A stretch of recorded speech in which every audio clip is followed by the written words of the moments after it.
पहला दिन 10 day MBA, 10 दिन के अंदर एमबीए कंप्लीट करने जा रहे हैं। और आज पहला अध्याय हमारा सोलोप्रेन्योर टू एंटरप्रेन्योर। वैसे जब भी आप सुनते हैं कि कुछ फ्री है तो पहली चीज दिमाग में आती है काम का नहीं होगा, कोई हिडन कॉस्ट होगा, कहीं बेवकूफ बनाने वाली बात तो नहीं है। लेकिन आज मुफ्त के नाम पे आपको ट्रैश नहीं, बहुत बड़ा ट्रेजर देने वाला हूं। नमस्कार, विवेक बिंद्रा बोल रहा हूं, फाउंडर एंड सीईओ बड़ा बिजनेस.com। ऐसे में मोटिवेशन स्पीकर हूं, लोगों को प्रेरित करता हूं, लेकिन आज खुद प्रेरित हो रहा हूं। आप लोगों की प्रेजेंस, एनर्जी, हजारों हजारों लोग इकट्ठे हो गए हैं, तो आपके ट्रस्ट को इंटरेस्ट के साथ लौटाऊंगा इस 1.5 घंटे में, क्योंकि आज वो करने आया हूं जो ना किसी ने सोचा है, ना यहां तक कोई पहुंचा है। 10 डे एमबीए, और 10 डे एमबीए में 10 रुपए भी नहीं ले रहा मैं आपसे। इतनी लर्निंग दूंगा जो टॉप 10 मैनेजमेंट इंस्टीट्यूट भी कंबाइंड नहीं दे पाएंगे। मैं क्या करने वाला हूं इन 10 दिनों में, फटाफट समझ लीजिए। आज का दिन होगा how to start a startup, solopreneur की अकेले आदमी की जर्नी कैसे होती है। कल होगा मार्केट रिसर्च और प्रोडक्ट डेवलपमेंट। जब आप शुरू करने जा रहे हैं, धंधा बाजार में उतर रहे हैं, तो दूसरे दिन सीखेंगे पहले दिन अपने आप को तैयार कैसे करेंगे, मुझे क्या क्या करना है। तो पहले दिन मैं आगे पूरी जर्नी समझाऊंगा, आपकी 1000 दिन की जर्नी कैसी होगी। पर कल आपको मार्केट रिसर्च कैसे करोगे, एग्जैक्ट कस्टमर कौन है आपका, उसको कैसे समझोगे, प्रोडक्ट उसके लिए कैसे बनाओगे। तीसरे दिन अब इसको किस स्ट्रैटेजी के साथ लेके जाऊंगा, यह डे 3 आपका। डे 4 आएगा उसके बाद। अब स्ट्रैटेजी के साथ जब बाजार में उतर रहे हो तो उसको मार्केट कैसे करोगे, उसकी पोजिशनिंग क्या होगी, उसकी मार्केटिंग क्या होगी, उसकी प्राइसिंग क्या होगी। फिर आएगा डे 5। डे 5 में जब आप बाजार में उतरने वाले हो, सेल्स करने वाले हो, उससे पहले अपनी पर्सनालिटी और कम्युनिकेशन स्किल को कैसे ठीक करेंगे। पर्सनालिटी और कम्युनिकेशन को ठीक किया, यानी कि अब आप सेल्स के लिए तैयार हो गए, तो छठे दिन पूरा आपको सेल्स सिखाएंगे, सेल्स की सारी स्ट्रैटेजी देंगे। अब आप सेल्स करने उतर गए, पैसा आने लग गया, धंधा बढ़ने लग गया, तो आएगा 7वां दिन। उसमें क्या होगा, जब बिजनेस बढ़ रहा है, पैसा आ रहा है, सेल्स हो रही है, तो आपको और मैन पावर चाहिए, तो एचआर सिखाएंगे कि मैन पावर कैसे हायर करें, एंगेज करें, रिटेन करें, कैसे टैलेंट को एंगेज करें। 8वें दिन अब आपके पास मैन पावर भी आ गई है, माल भी बिक रहा है, धंधा भी बढ़ रहा है, तो अब इस ऑर्गेनाइजेशन की प्रोडक्टिविटी को कैसे मल्टीप्लाई करूं, क्योंकि माल बिकने लग गया है, टीम आ गई है, ऑर्गेनाइजेशन बढ़ रही है, तो प्रोडक्टिविटी कैसे मल्टीप्लाई करूं, यह 8वां दिन। और यह 8वां दिन जब आप प्रोडक्टिविटी सीख जाओ कैसे मल्टीप्लाई करें, तो अब आता है 9वां दिन के अब आपको एक्सपैंड करना है, नए शहर में जाना है, आपको एक्सपैंड करके डिस्ट्रीब्यूशन नेटवर्क, रिटेल चेन, आपको सीएनएफ, आपको फ्रेंचाइजी, आपको ऑपरेशंस, आपको एक्सपेंशन, बिजनेस ऑपरेशंस, वो सारी चीज 9वें दिन सिखाऊंगा। और 10वें दिन ये सब सीमलेस कैसे रहे, वो है एग्जीक्यूशन। तो 10वें दिन होंगे एग्जीक्यूशन फ्रेमवर्क। ये 10 दिन के अंदर पूरी तरह से आपको बिजनेस के लिए रेडी कर दूंगा। 10 डे एमबीए, ये 10 दिन फ्री है, पर इसके आगे फी की हर डिग्री है। तो करते हैं, किक स्टार्ट मारते हैं पहले दिन की लर्निंग का पहला गियर। और पहला गियर शुरू हो रहा है हमारे आज डे 1 से, how to start a startup, एक सोलोप्रेन्योर की, एक अकेले आदमी की जर्नी कैसे होती है। अगर आपकी ऑर्गेनाइजेशन बिल्ड हो चुकी है, बड़ी हो चुकी है, तो भी आपके लिए जरूरी है, और अगर आपकी ऑर्गेनाइजेशन अभी शुरू हुई है तो आपके लिए बहुत ही ज्यादा जरूरी है। ध्यान रखिएगा, हर 1.5 घंटे के सेशन में एंड की तरफ आपका एक असेसमेंट होगा, एग्जामिनेशन होगा, उसे कंप्लीट करने पे 75% मार्क्स लेने पे आपको सर्टिफाई किया जाएगा। दूसरी चीज ध्यान रखिएगा, अगर ये प्रोग्राम आपने बीच में छोड़ दिया तो अगली बार अटेंड करने के लिए आपको 19,000 रुपए देने पड़ेंगे। तो पहली बार के लिए सारे अटेम्प्ट मैं खाली सीरियस लोगों को बुलाना चाहता हूं, मेरे को भीड़ नहीं इकट्ठी करनी है। एक कहावत आपने सुनी होगी कि अकेला चना भाड़ नहीं फोड़ता। जिसने भी लिखी, पता नहीं था क्या माइंडसेट था, और चने का तो पता नहीं, लेकिन अकेला इंसान भाड़ क्या पूरा पहाड़ फोड़ सकता है। दशरथ मान जी पूरा पहाड़ फोड़ दिया, अकेला इंसान बहुत कुछ कर सकता है। सोलोप्रेन्योर की जर्नी आज जब शुरुआत जर्नी होती है तो कैसी होती है। अगर आप स्टूडेंट हो, बिजनेस की शुरुआत कर रहे हो, तो ध्यान से, मन से, कान लगा करके सुनोगे, बीच में छोड़ के जाओगे तो एकदम छूट जाओगे। पूरा 10 दिन अटेंड करना है, सारे के सारे सेशन। आज day 1, how to start a startup, अपनी भाषा में कबीरा दिए समझाए, काम करो बस उतना जितने में सैलरी मिल जाए। प्राइवेट कंपनी में वही कुछ कर दिखाता है जो मेहनती गधे से, पहले मेहनती गधा था, मेहनती गधे से कंपनी का जीजा बन जाता है, वही कुछ करके दिखाता है तो कंपनी का जीजा बन जाता है। वो कहते हैं ना, छोटी सोच पांव की मोच इंसान को आगे बढ़ने नहीं देती। आज मैं इस मानसिकता को नष्ट कर दूंगा और आपको तैयार कर दूंगा सोलोप्रेन्योर की जर्नी के लिए, जिसमें ऐसा कहते हैं कि सोमवार को लोग बोलते हैं ना नौकरी करते वक्त कि केवल शरीर ही दफ्तर जा रहा है, आत्मा तो घर पे रहती है। रघुपति राघव राजा राम, पर वो ये नहीं कहता कि जितनी तनख्वाह उतना काम, वो कहता है दबा के करेंगे काम, सुबह हो या शाम, लेंगे अपनी मर्जी का दाम, अपनी मर्जी का समय, अपनी मर्जी की जगह, अपनी मर्जी का काम, अपनी मर्जी का दाम, दुनिया लेगी सुबह शाम पूरे सम्मान से आपका नाम। तो जो शुरुआत होती है स्टार्टअप की, वो आसान नहीं होती।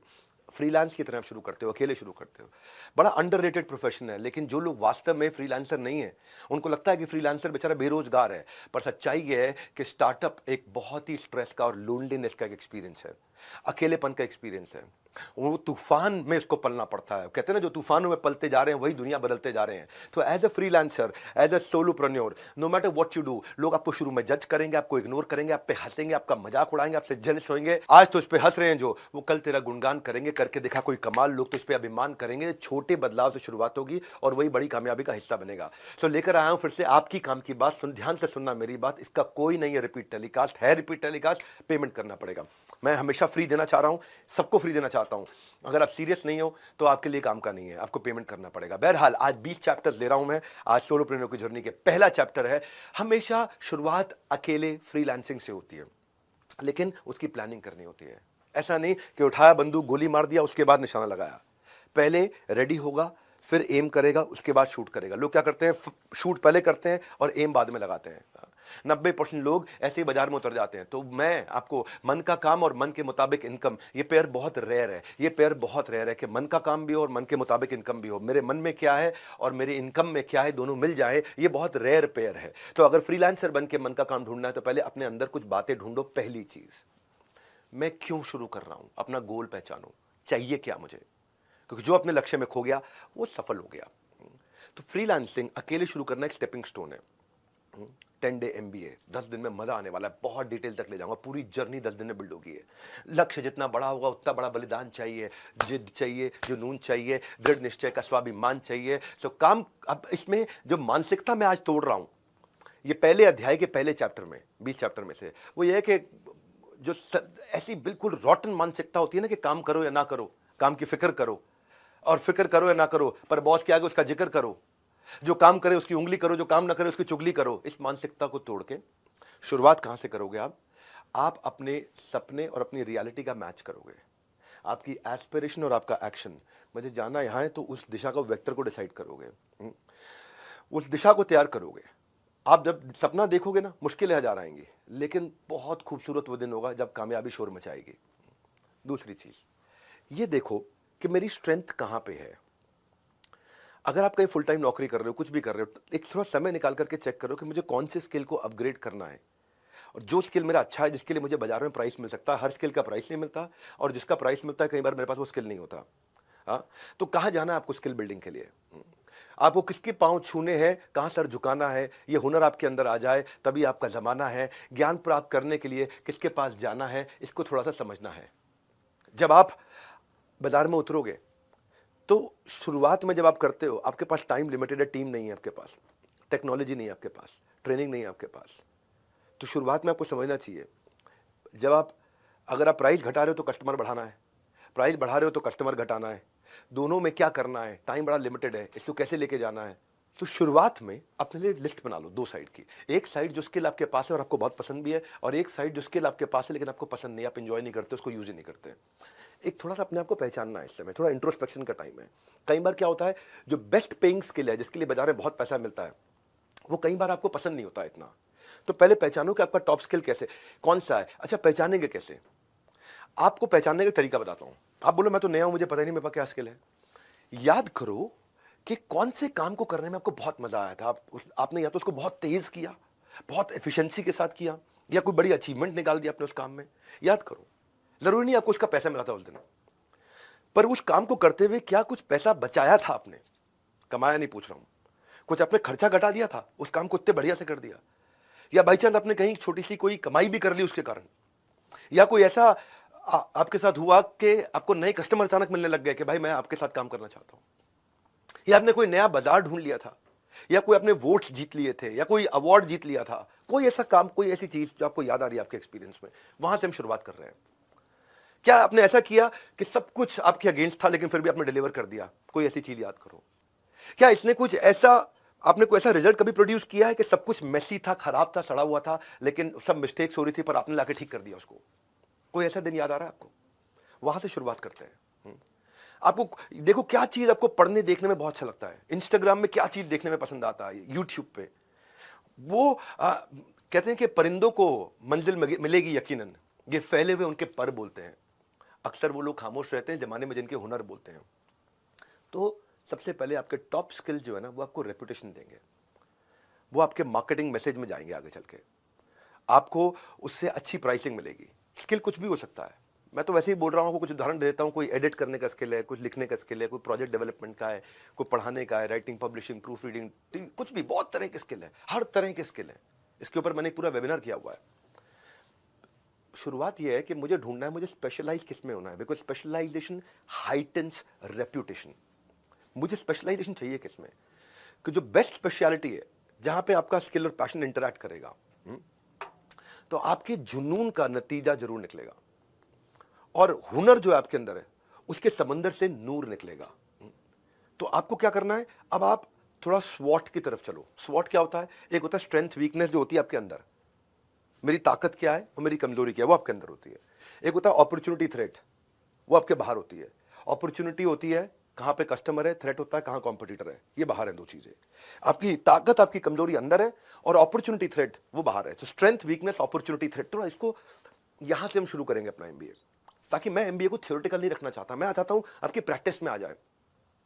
कहां पे आपको लगता है कि थ्रेट है आपके लिए, कहां आपको लगता है आपके लिए फेलियर है बड़ा, असफलता एक चुनौती की तरह होती है, उसको थोड़ा स्वीकार करो, देखो आपके अंदर क्या कमी रह गई है, उसके बाद उसका सुधार करो।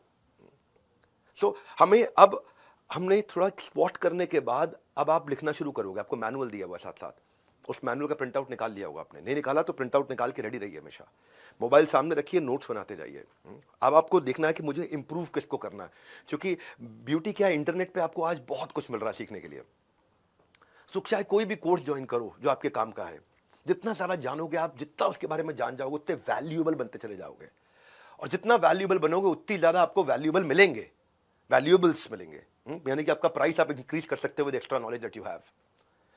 ये 10 डे प्रोग्राम जो मैं कर रहा हूं, ये वैसे अपने आप में परिपूर्ण है, संपूर्ण है, पर जैसे एमबीबीएस के बाद एमडी होती है, उसी तरह मेरे पास भी एमडी के लिए एडवांस प्रोग्राम्स भी हैं। मौका लगेगा तो बीच में बताऊंगा आपको इस 10 दिन के दौरान कि मैं एक प्रोग्राम लॉन्च किया, बीबी इंपैक्ट, आउटकम ओरिएंटेड इंपैक्ट। तो जो स्पेशलाइजेशन करना चाहते हैं, ये फ्री में 10 डे एमबी सारे करें, इसमें कोई कॉस्ट नहीं है, कोई हिडन कॉस्ट नहीं है, कुछ नहीं देना आपको।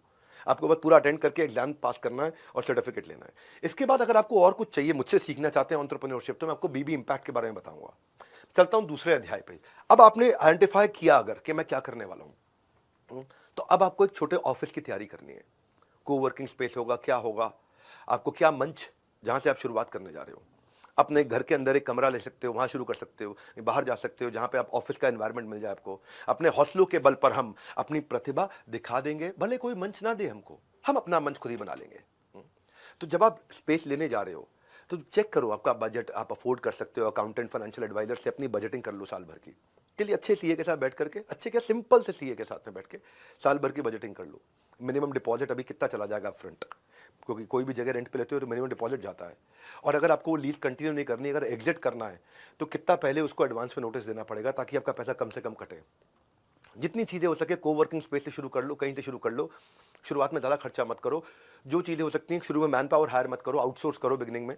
इंटेलिजेंट वेंडर से मिलो, जितने ज़्यादा वेंडर से मिलोगे उतना सिखा देंगे वेंडर आपको, उससे अगले वेंडर से नेगोशिएट करना आसान हो जाएगा। एक रूल बताता हूँ जिंदगी में, वेंडर आएगा अपने आप सिखा के जाएगा। जो चीज़ आपको नहीं आती, उस चीज़ के लिए 10 वेंडर बुला लो, 7 वेंडर बुला लो, 5 वेंडर बुला लो। वेंडर आएगा अपने आप हर चीज़ सिखा के जाएगा। वेंडर आपको इतना इंटेलिजेंट बना देगा कि अगले वेंडर के साथ आप पिछले वेंडर की स्ट्रेंथ और वीकनेस ढूंढ के अगले के साथ नेगोशिएट कर लोगे। आप अगर टेक सेवी नहीं हो, आपको लगता है मुझे टेक्नोलॉजी नहीं आती, कोई बात नहीं, वेंडर आएगा सिखा के जाएगा। और वही उन्हीं में से कोई एक ट्रबल शूटिंग वेंडर रख लो अपने साथ, जो आपकी सारी टेक्नोलॉजी का काम भी कर देगा। मैं अभी आपको टीजर दे रहा हूं और पूरा ट्रेलर और पूरी पिक्चर भी बाकी है, तो भूल कर हर बात बने रहना मेरे साथ। ही बीच बीच में उठने की आदत है ना आपकी, व्हाट्सएप खोलने की, बाकी चीजें देखने की, बंद कर दो उसको। ढूंढने जाओ तो मार्केट में 1000 डुप्लीकेट चीजें पड़ी हैं। एडिडास का एबीबाज, बिस्लरी का बिलसेरी मिलता है, प्यूमा का पोमा मिलता है, सब सस्ती चीजें हैं। ये स्टूडेंट्स को अट्रैक्ट करती हैं, क्यों? क्योंकि सस्ता पड़ता है ना, जेब में पैसे नहीं होते हैं। पर मैं सस्ते में नहीं, बिल्कुल मुफ्त में दे रहा हूं, और नकली फर्स्ट कॉपी नहीं, बिल्कुल 100% ओरिजिनल कंटेंट दे रहा हूं। ना क्रैश कोर्स, ना शॉर्टकट। ये एमबीए का सक्सेस का हाईवे है। कम समझ के या कमजोर समझ के, इसको ऐसा मत समझ लेना कि भाई कम दिन है तो कमजोर होगा।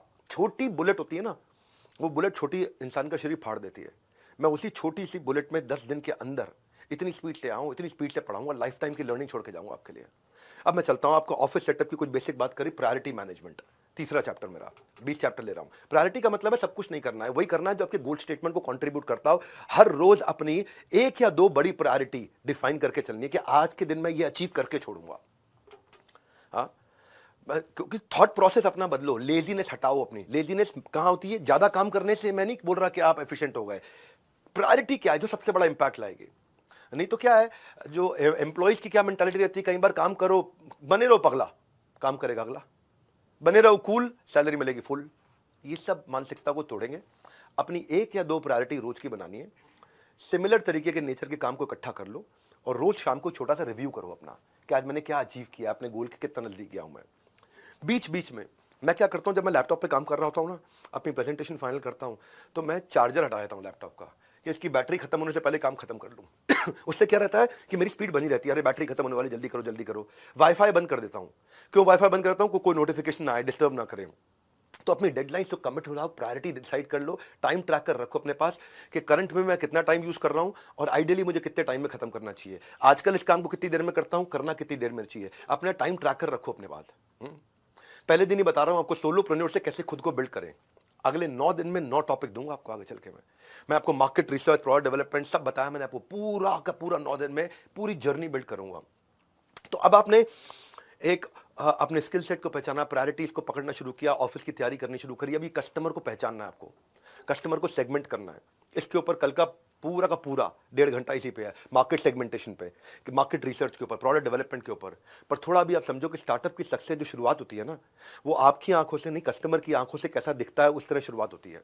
आपको कैसा दिखता है उस पर निर्भर नहीं करता, कस्टमर को कैसा दिखता है उस पर निर्भर करता है। उसके पर्सपेक्टिव से देखना पड़ता है। वो एंड यूजर जो है वो कैसे अप्लाई करेगा आपके प्रोडक्ट को, वो इस्तेमाल कैसे करेगा, उसको कहाँ कहाँ फायदा होगा, कहाँ कहाँ फंस सकता है। वो आपकी मार्केट की कैरेक्टरिस्टिक्स पहचानने हैं आपको, ये है मार्केट रिसर्च। आपको कौन पार्टनर्स मिल सकते हैं इसमें, इसका मार्केट साइज कितना बड़ा है, यहाँ पे कितना कस्टमर है, इसका कंपटीशन इस समय क्या बिहेव कर रहा है। तो अपनी मार्केट रिसर्च में अपने आपको नैरो डाउन करते जाओ, नैरो डाउन करते जाओ। सबको सेटिस्फाई नहीं करना शुरू में। स्टार्टअप ना लोगों को हायर करने से शुरू नहीं होता, या प्रोडक्ट बनाने से, डेवलपर से शुरू नहीं होता। स्टार्टअप होता है कि कस्टमर की एक अनमेट नीड को पकड़ लें, जिस नीड को अभी तक किसी ने पूरा नहीं किया, बस उतना ही करना है।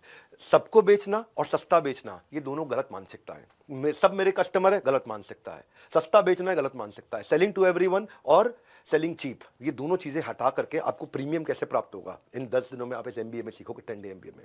हर आदमी आपका कस्टमर नहीं होता है। कंसिस्टेंसी कॉस्ट है, इसमें बने रहना। इस प्रोग्राम में जो रोज आएगा वो रोजगार के लिए कभी धक्के नहीं खाएगा। तो आपको किताबी कीड़ा नहीं, बिजनेस का शेर बना दूंगा आपको मैं। तो ये कैसे करोगे, मार्केट में उतरोगे कैसे, एक इसकी क्या शुरुआत होगी कि मैं कैसे मार्केट रिसर्च करूंगा। पहले अपनी फोकस्ड पायलट मार्केट डिफाइन कर दो, बस लिख लेना वर्ड को, फोकस्ड पायलट मार्केट। हाँ, अगर आप अकेले शुरुआत कर रहे हैं, बिजनेस का आइडिया भले ही बढ़ाओ और शुरुआत छोटी रहनी चाहिए, हमेशा बहुत छोटे से शुरू करना चाहिए। मैं ऐसा क्यों बोल रहा हूं, आपको समझाता हूं। स्ट्रैटेजी होनी चाहिए कि मैं छोटी मार्केट को पूरा जीत लूं, डोमिनेट कर लूं बड़ी मार्केट में घुसने से पहले, क्योंकि वहां पे छोटी मार्केट में जो गलती करोगे, गलतियां भी छोटी रहेंगी। जब पूरे देश में पहुंच जाओगे तो गलतियां पूरे देश में फैल जाती हैं आपकी। तो अपनी मार्केट को नैरो डाउन करते जाओ और इनिशियल प्रॉफिट्स बना लो, क्योंकि आप जितनी बड़ी मार्केट में उतरोगे उतने ज्यादा खर्चे करके आ जाओगे।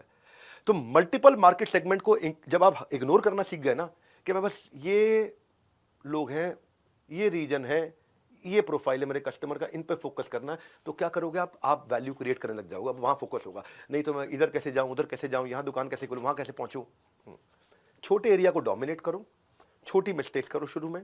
जितने रिसोर्सेज उनका पूरा इस्तेमाल कर लोगे। शुरू में बड़ा ऑफिस नहीं खोलना, पहले बिजनेस खड़ा बाद में बड़ा। एक्सपीरियंस क्रिएट करो कस्टमर का, कि word of mouth local market में आपके बारे में फैल जाए।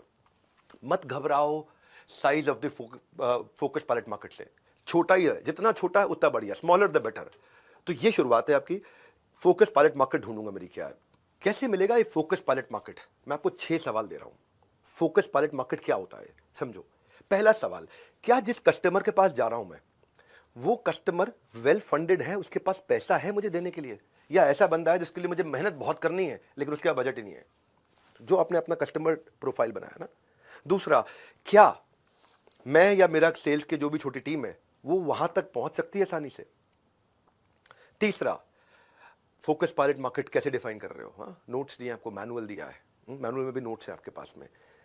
तीसरा, क्या वो कस्टमर के पास एक कंपेलिंग रीजन है खरीदने का, कोई बड़ा कारण है कि उसको ये प्रोडक्ट चाहिए ही चाहिए आपसे, तो वो आपकी फोकस पायलट मार्केट है।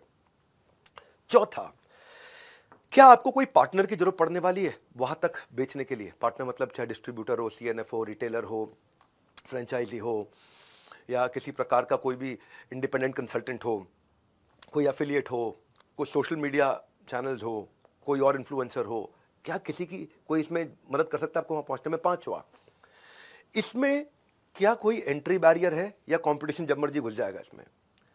6, क्या ये सेगमेंट को अगर मैंने जीत लिया तो मैं इसको एक्सपैंड कर पाऊंगा?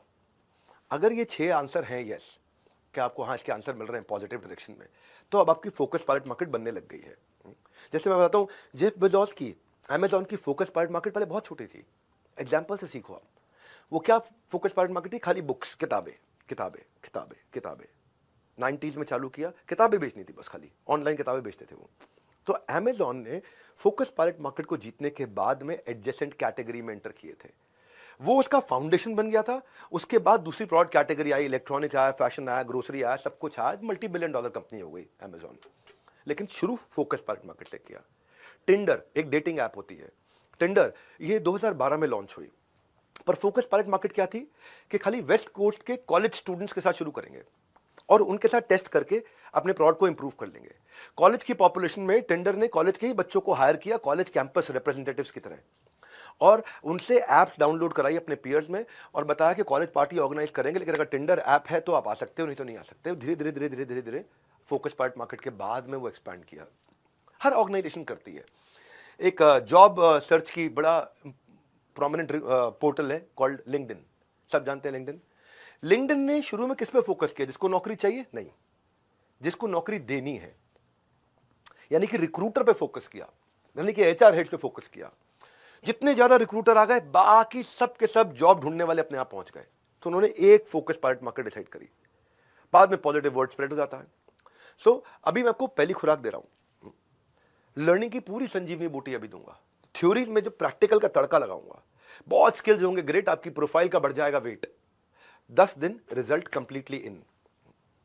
तो ये जुड़े रहना मेरे साथ। परसोना पे चलते हैं, कहानी आगे बढ़ाते हैं कि कस्टमर का परसोना कैसे बनेगा।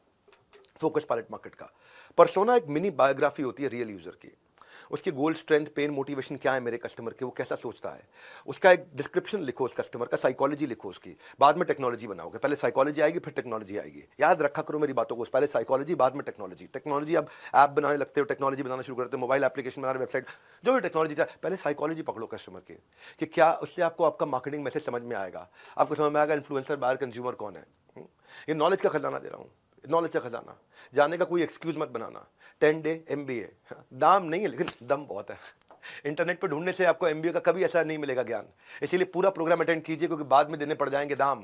आप दूसरी बार नहीं आ सकते, दूसरी बार फ्री में नहीं आ सकते, मतलब आ तो सकते हो, फ्री में नहीं आ सकते, इसलिए पूरा अटेंड करना है। 5वां अध्याय आज का 20 में से, डिसीजन मेकिंग यूनिट। अब जो कस्टमर का आपने पर्सोना डिसाइड किया, उसमें डिसीजन लेता कौन है? वो खुद लेता है या उसके बिहाफ पे कोई और लेता है? अच्छा, अगर आप कहते हो नहीं नहीं वो डिसीजन खुद ही लेता है, तो उसके सेकेंडरी इन्फ्लुएंसर कौन है? तो वो किससे इन्फ्लुएंस होकर डिसीजन लेता है? क्या कोई मीडिया पब्लिकेशन पढ़ रहा है वो? क्या वो कोई बाहर के कॉन्ट्रैक्टर से मिलता है जो उसको, जैसे मान लो बिल्डिंग मटेरियल वाले हैं, ये कॉन्ट्रैक्टर्स के थ्रू माल बेचना चाहते हैं, सीमेंट वाले कॉन्ट्रैक्टर्स के थ्रू माल बेचना चाहते हैं, कंस्ट्रक्शन वाले कॉन्ट्रैक्टर्स के थ्रू माल बेचना चाहते हैं, या उसके कोई फ्रेंड्स एंड फैमिली है जो उसको इन्फ्लुएंस करते हैं, कोई इंडस्ट्री के ग्रुप्स हैं जो उसको इन्फ्लुएंस करते हैं, कोई वेबसाइट वो जाता है जो उसको इन्फ्लुएंस करती है, कोई ब्लॉग्स हैं, क्योंकि जिनके शब्दों में भाव होता है उनका बड़ा प्रभाव होता है। तो किसके पास वीटो पावर है, परचेजिंग डिपार्टमेंट किसके पास है, और सेकेंडरी इन्फ्लुएंसर कौन है? अपने आप से ना ये 3 सवाल पूछो कि मेरे कस्टमर के अलावा डिसीजन लेने में कौन लगा हुआ है साथ में। वो आपको आगे चल के बहुत मदद करेगा इस 10 दिन में। दूसरा सवाल, सबसे ज्यादा इन्फ्लुएंस इसके ऊपर किसका है? और तीसरा, कौन इस ट्रांजैक्शन को रोक सकता है? इसके बीच में कोई शकुनी तो नहीं है कहीं, मेरे और इसके बीच में, मेरे और मेरे कस्टमर के बीच में? हाँ, इनको अभी पहचान लेते हैं। बड़ा बहुत इनसाइट जनरेटिंग कंटेंट दे रहा हूँ, बड़ा प्रैक्टिकल कंटेंट दे रहा हूँ। MBA जो कि एप्लीकेशन में आएगा। मैं चलता हूँ मेरे 6ठे अध्याय पे, प्रोडक्ट डेवलपमेंट। अब आप प्रोडक्ट की तैयारी कर रहे हो, तो प्रोडक्ट कैसे बनाओगे? एक मिनिमम वायबल बिजनेस प्रोडक्ट बना दो, इसको बोलते हैं MVBP, minimum viable business product. शुरुआत छोटे से आराम से करो। अब उसके रूल क्या होने चाहिए? प्रोडक्ट बना रहे हो, आप कोई प्रोडक्ट है, सर्विस है, कुछ भी है, बाल काट रहे हो, वो भी प्रोडक्ट बोल रहा हूँ उसको मैं भी, कुछ भी है, प्रोडक्ट या सर्विस एक ही बात है। अगर मैं प्रोडक्ट बोल रहा हूँ मतलब आप सर्विस करना चाहते हो तो सर्विस भी मानी जाएगी उसमें। हाँ, कोई भी सर्विस बेचने जा रहे हो अपनी, कंसल्टिंग बेचने जा रहे हो अपनी, कुछ भी बेचने जा रहे हो, सोलोप्रेन्योर शुरुआत कर रहे हो, तो देखो इसमें 3 चीज़ों का ध्यान रखो। पहली चीज़, कस्टमर को इससे वैल्यू क्या मिलेगी, क्या कस्टमर इसके लिए पे करने को तैयार होगा, और क्या मैं इतनी ट्रांजैक्शंस कर लूंगा कि मुझे फीडबैक का लूप मिलना शुरू हो जाएगा। उसको बोलते हैं मिनिमम वायबल बिजनेस प्रोडक्ट। इसके बारे में मैं डे 2 पे यानी कि कल शाम को बहुत डिटेल में बताऊंगा। ये बहुत डिटेल में जाएगा भी, सारी चीजें काम की, सबका अपना मोल, सच्चा फायदा जो बताए वो सबसे ज्यादा अनमोल। हाँ। तो भैया ऐसा है, लर्निंग का डोज आपको लेना होगा हर रोज। ये बताता हूं कि अब मेरा जो नेक्स्ट चैप्टर आएगा वो बताएगा कि ब्रांड कैसे बनेंगे। नोट्स बनाते रहो। People will forget what you said, people will forget what you did, but they don't forget how do you make them feel. तो पहला स्टेप है कि कस्टमर को ब्रांड बनाते वक्त कस्टमर को फील कैसे किया जाए, वो अरे वाह कैसे बोले, कनेक्ट कैसे हो। तो अभी आप अकेले हो, अपना पोर्टफोलियो कैसे बनाओगे। जब मैं छोटा था, बचपन में बहुत छोटा था मैं, तो शक्तिमान प्रोग्राम आया करता था। वो घर में होता था, गंगाधर गल्ला दुकान शक्तिमान, घर पर गंगाधर। तो ये जो घर पर गंगाधर गल्ला दुकान शक्तिमान, क्या मतलब हुआ, उसकी अपनी उसका अपना एक प्रोफाइल है। अगर आप शुरू कर रहे हो ना, एक फुल पेज इमेज के साथ अपना पोर्टल, अपनी वेबसाइट बनाओ। बिल्डिंग पर्सनल ब्रांड बहुत इंपॉर्टेंट है, आसान नहीं है। आपके पास पोर्टफोलियो जो अपना बनाओगे, उसमें आपके स्किल्स, आपके टेस्टिमोनियल, आपके एक्कोलेड, आज तक क्या हुआ है, आपके कोई अवार्ड अचीवमेंट है, कोई केस स्टडी है, उस सबको वेब पे डालो। सबको सोशल मीडिया से कनेक्ट कर दो, वेबसाइट को सब जगह से अनाउंसमेंट करने शुरू कर दो that you are open for business. Email करो अपने दोस्तों को, उनको पर्सनल अपडेट देना शुरू करो that now your what are you up to, क्या करने वाले हो। आजकल पिछले कुछ सालों में फेसबुक ग्रुप्स बहुत पॉपुलर हो गए हैं। उनकी पॉपुलैरिटी हो गई इंटरेस्ट के हिसाब से, कैटेगरी वाइज ग्रुप्स बन गए हैं। तो सोशल मीडिया पे लोगों को आपको इंप्रेस नहीं करना, देखो मुझको नहीं, इंपैक्ट करना है। अपने आप को जब इंट्रोड्यूस करोगे, ऐसे इंट्रोड्यूस मत करो मैं कुछ बेचने आया हूं, आप बताओ मैं कैसे आपकी मदद कर सकता हूं। शुरुआत आपको ऐसे ही करनी है। लोग अगर कुछ सवाल पूछे तो उनको आंसर करो, बी हेल्पफुल, बिल्ड रिलेशनशिप। खाली ये नहीं कि आप डोंट पोस्ट लिंक के हायर मी। लोगों को दिखाओ कि आप एक्सपर्ट हो इस एरिया में। इसमें अपना पोर्टफोलियो बनाओ, अपने एग्जाम्पल दो अपने पोर्टफोलियो के अंदर कि आप क्या क्या करते हो, कैसे कैसे आप समस्याएं सॉल्व करते हो, अपनी सर्विसेज अपने कॉन्टैक्ट फॉर्म के साथ, ताकि लोग आपको साथ टच बेस कर सकें, मिल सकें, जुड़ सकें। तो जब अपनी वेबसाइट बनाओगे तो अपनी बड़ी लार्जर देन लाइफ एक इमेज डालो, बड़ी फोटोग्राफ डालो, बड़े साइज की फोटोग्राफ, लगना चाहिए कोई बड़ा ब्रांड है ये। खुद को आप ब्रांड नहीं फील करोगे तो कोई और आपके बारे में कभी फील नहीं करेगा। अगर आपका पोर्टफोलियो है ये प्रोफेशनल लगेगा, शुरुआत से प्रोफेशनल लग जाओगे। अनप्रोफेशनल फ्रीलांसर्स के बीच में आपकी पहले से ही एक साख बननी शुरू हो जाएगी। It will make you stand out. हाँ, ये दिखाएगा कि आप सीरियस हो अपने बिजनेस के बारे में। Portfolio is everything here, promises are nothing. ये सब प्रेजेंटेशन की बात है। आपका बिजनेस कार्ड भी आप दोगे तो digital business, virtual business cards बनाओ, उसमें बड़ा क्लियरली लिखो कि आप कौन हो, आपकी यूनिक वैल्यू क्या है, क्या यूनिक वैल्यू है, और आपका कॉन्टैक्ट डिटेल्स कैसे हैं। Excellent presentation get sold without hesitation, कोई हेजिटेशन नहीं होगी एक्सीलेंट प्रेजेंटेशन में। तो ये जो 10 डे MBA प्रोग्राम है ना, ये आउटकम ओरिएंटेड है, फ्री है, फास्टेस्ट है, फर्स्ट ऑफ इट्स काइंड है। All I need is a discipline mind. बस आप डिसिप्लिन रहना मेरे साथ में। यूनिवर्सिटीज ने MBA बेच कर अपना बिजनेस बनाया है, मैं बेचने नहीं, बेचना सिखाने आया हूँ। तो आपको 18 दिन के युद्ध में, जैसे कृष्ण ने अर्जुन को गीता का ज्ञान दिया था ना 18 दिन के युद्ध में, वैसे 10 दिन में मैं आपको बिजनेस के कुरुक्षेत्र में रेडी कर दूंगा। दिन बस 10 है। मेरे सालों की लर्निंग का ये एक रस है, निचोड़ देने जा रहा हूं आपको। अब जो नेक्स्ट चैप्टर है मेरा, कोई बिजनेस 3 वजह से चलता है। वो 3 वजह कौन सी होती है? Customer, customer, customer. लेकिन कस्टमर को लाने में कष्ट बहुत है, मैं आसान करता हूं उसको। ये पूरा अध्याय आपके बड़े काम का है। मैं बहुत स्पीड से बहुत सारे टिप्स देने वाला हूं कि कस्टमर मिलेगा कैसे। पर शुरुआत में बहुत ज्यादा कस्टमर के पीछे मत भागना। इतने ही कस्टमर लेना अगर बिजनेस शुरू किया है तो, जितने आप हैंडल कर पाओ, उल्टा दिक्कत ना हो जाए। मेरे एक्सपीरियंस है, मैं जितने भी फ्रीलांसर से मिला हूं या जिसने बिजनेस शुरू किया है, अगर उनसे पूछो सबसे बड़ी प्रॉब्लम क्या है, तो उनके बिजनेस की सबसे बड़ी एक ही प्रॉब्लम है कि कस्टमर ढूंढूंगा कैसे। पर रूल क्या है? You don't get paid for the time you spend, you get paid for the value you create. जो समय आप लगाते हो उसका पैसा नहीं मिलता है, जो वैल्यू आप क्रिएट करते हो उसके लिए पैसा मिलता है। तो मैं आपको 4 इंट्रोस्पेक्टिंग क्वेश्चन पूछता हूं। पहला, कस्टमर आपके ब्रांड के बारे में जानेगा कैसे? जहां पे जानेगा वहां पहुंचना पड़ेगा आपको। दूसरा, कस्टमर आपके प्रोडक्ट को कैसे एनालाइज करेगा खरीदने से पहले? क्या उसके पास कोई तरीका है एक्सपीरियंस करने का खरीदने से पहले? ये जो सवाल है काम आएंगे, मैनुअल में लिखे मैं आपके पास में। इन सवालों के जवाब लिखना, ब्रेनस्टॉर्म करना। तीसरा, कस्टमर का आपसे माल खरीदने का तरीका, जर्नी क्या है, किस तरह से खरीदेगा, ऑनलाइन खरीदेगा, ऑफलाइन खरीदेगा, दुकान से खरीदेगा, कहां से खरीदेगा। चौथा, क्या कस्टमर इसके लिए पैसा देने को तुरंत तैयार है?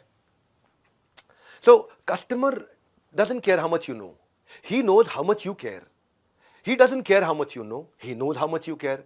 यानी कि उसको ये परवाह नहीं कि आपको ज्ञान कितना, लेकिन उसके पास ये ज्ञान है कि आपको उसकी परवाह कितनी है। तो ये परवाह करने के लिए इन 4 सवालों का उत्तर मैनुअल में जरूर लिखना अपने लिए। इतनी वैल्यूएबल मैनुअल दिया ना मैंने साथ में आपको कि वीडियो तो दोबारा नहीं मिलेगा देखने को आपको, लेकिन मैनुअल आपके पास रह गया ना, उसमें नोट्स हैं आपके पास में।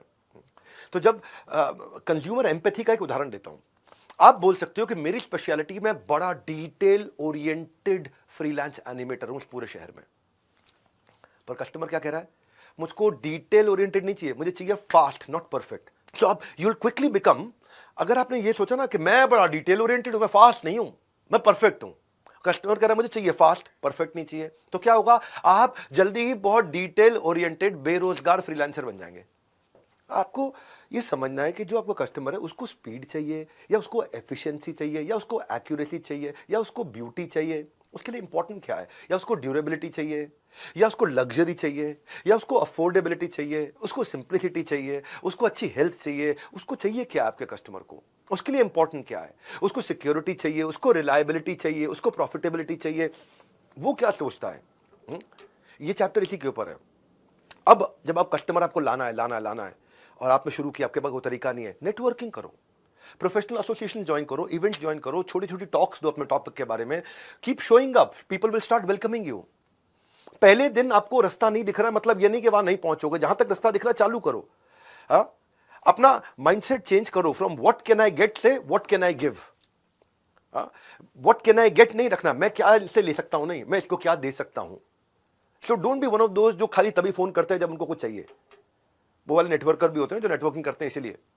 तो अपने जो भी एग्जिस्टिंग नेटवर्क है अभी आपका, आसपास खास में घुस जाओ, जो भी आपके सर्कल में हो सकता है, किसी को सर्विसेज की जरूरत हो, आपका क्लासमेट हो सकता है, ओल्ड कलीग हो सकता है, कोई प्रोफेसर हो सकता है, कोई टीचर हो सकता है, कोई पुराना बॉस हो सकता है, कॉन्वर्सेशन शुरू करो, केवल अपने बारे में बात मत करो और कॉन्टैक्ट एक्सचेंज करने का मौका मत छोड़ना, ताकि इवेंट के बाद आप उसके साथ टच में रह सको।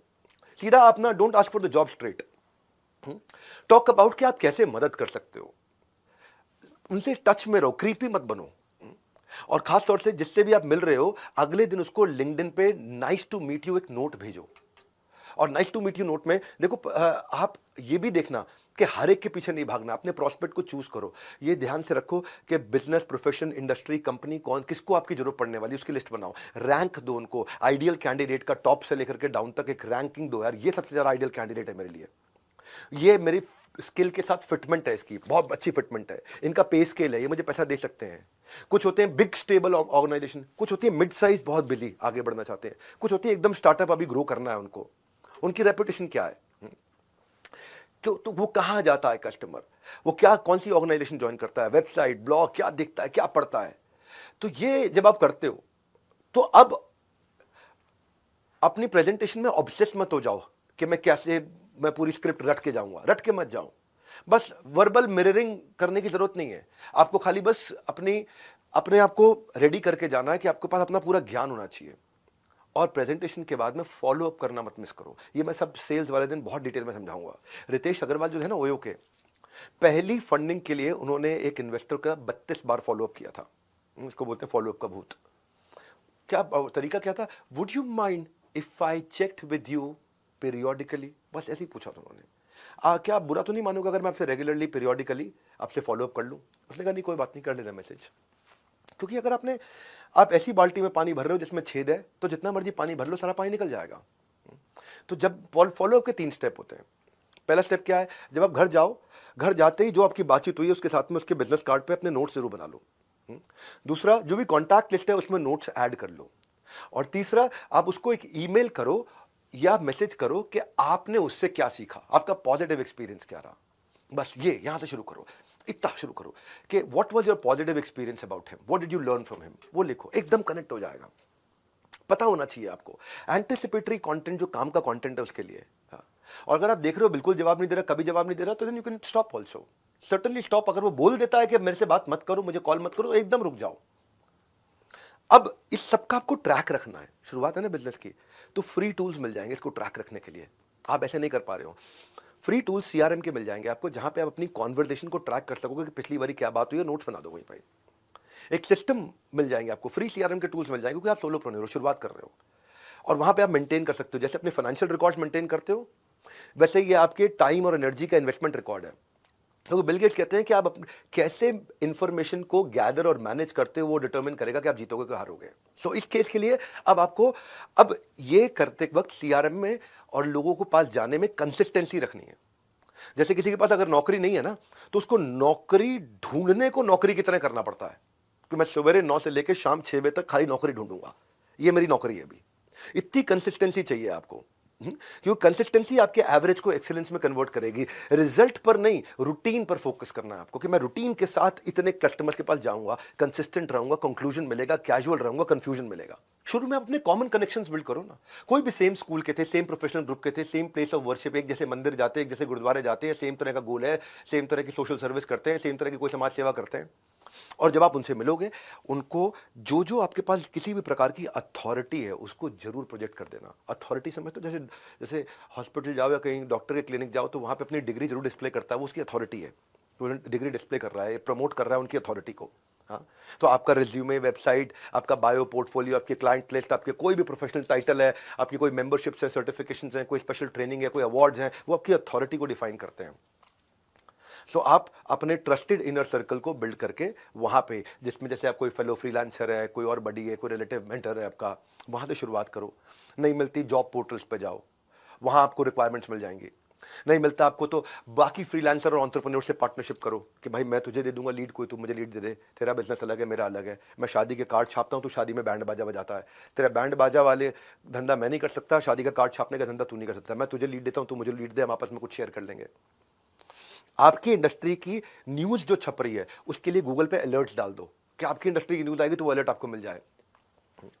तो जब भी आप ये करोगे, अपनी ये सब जब पढ़ते पढ़ते आप अपनी ऑनलाइन रेपुटेशन भी बिल्ड करोगे, क्योंकि आपने कोई न्यूज पढ़ी तो उससे आप 4 लाइन का छोटा सा एक पोस्ट डालोगे, ऑनलाइन रेपुटेशन बिल्ड होगी।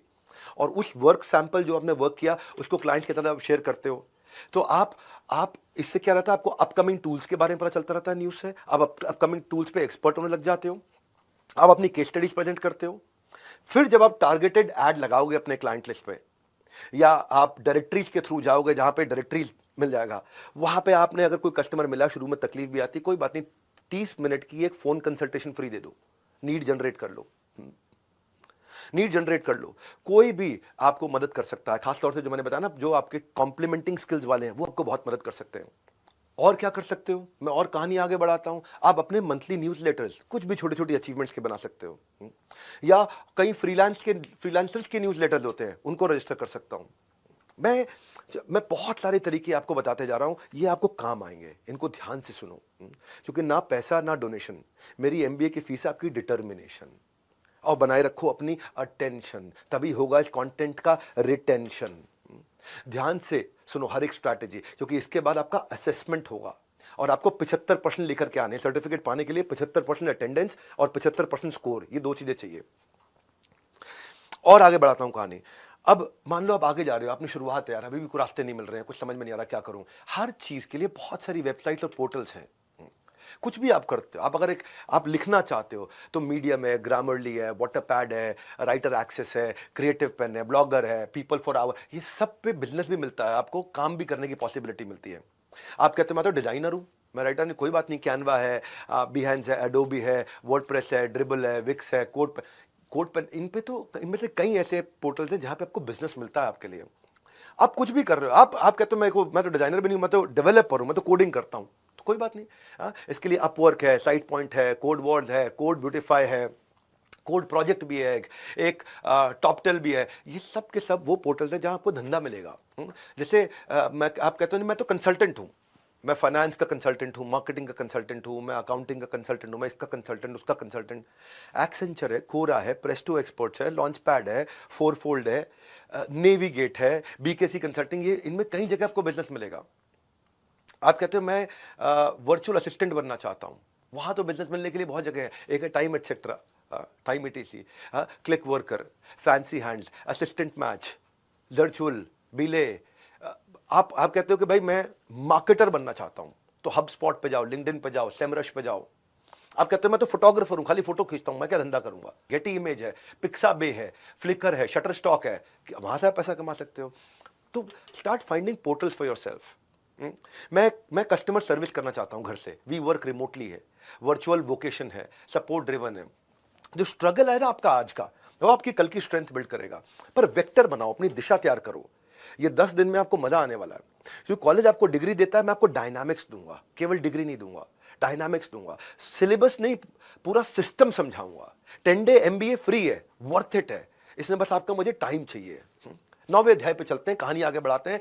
सेल्स साइकिल बनती है आपकी एक, कि आज शुरू किया कितने दिन में पैसा आएगा। सेल्स साइकिल एक बनती है कस्टमर एक्विजिशन की।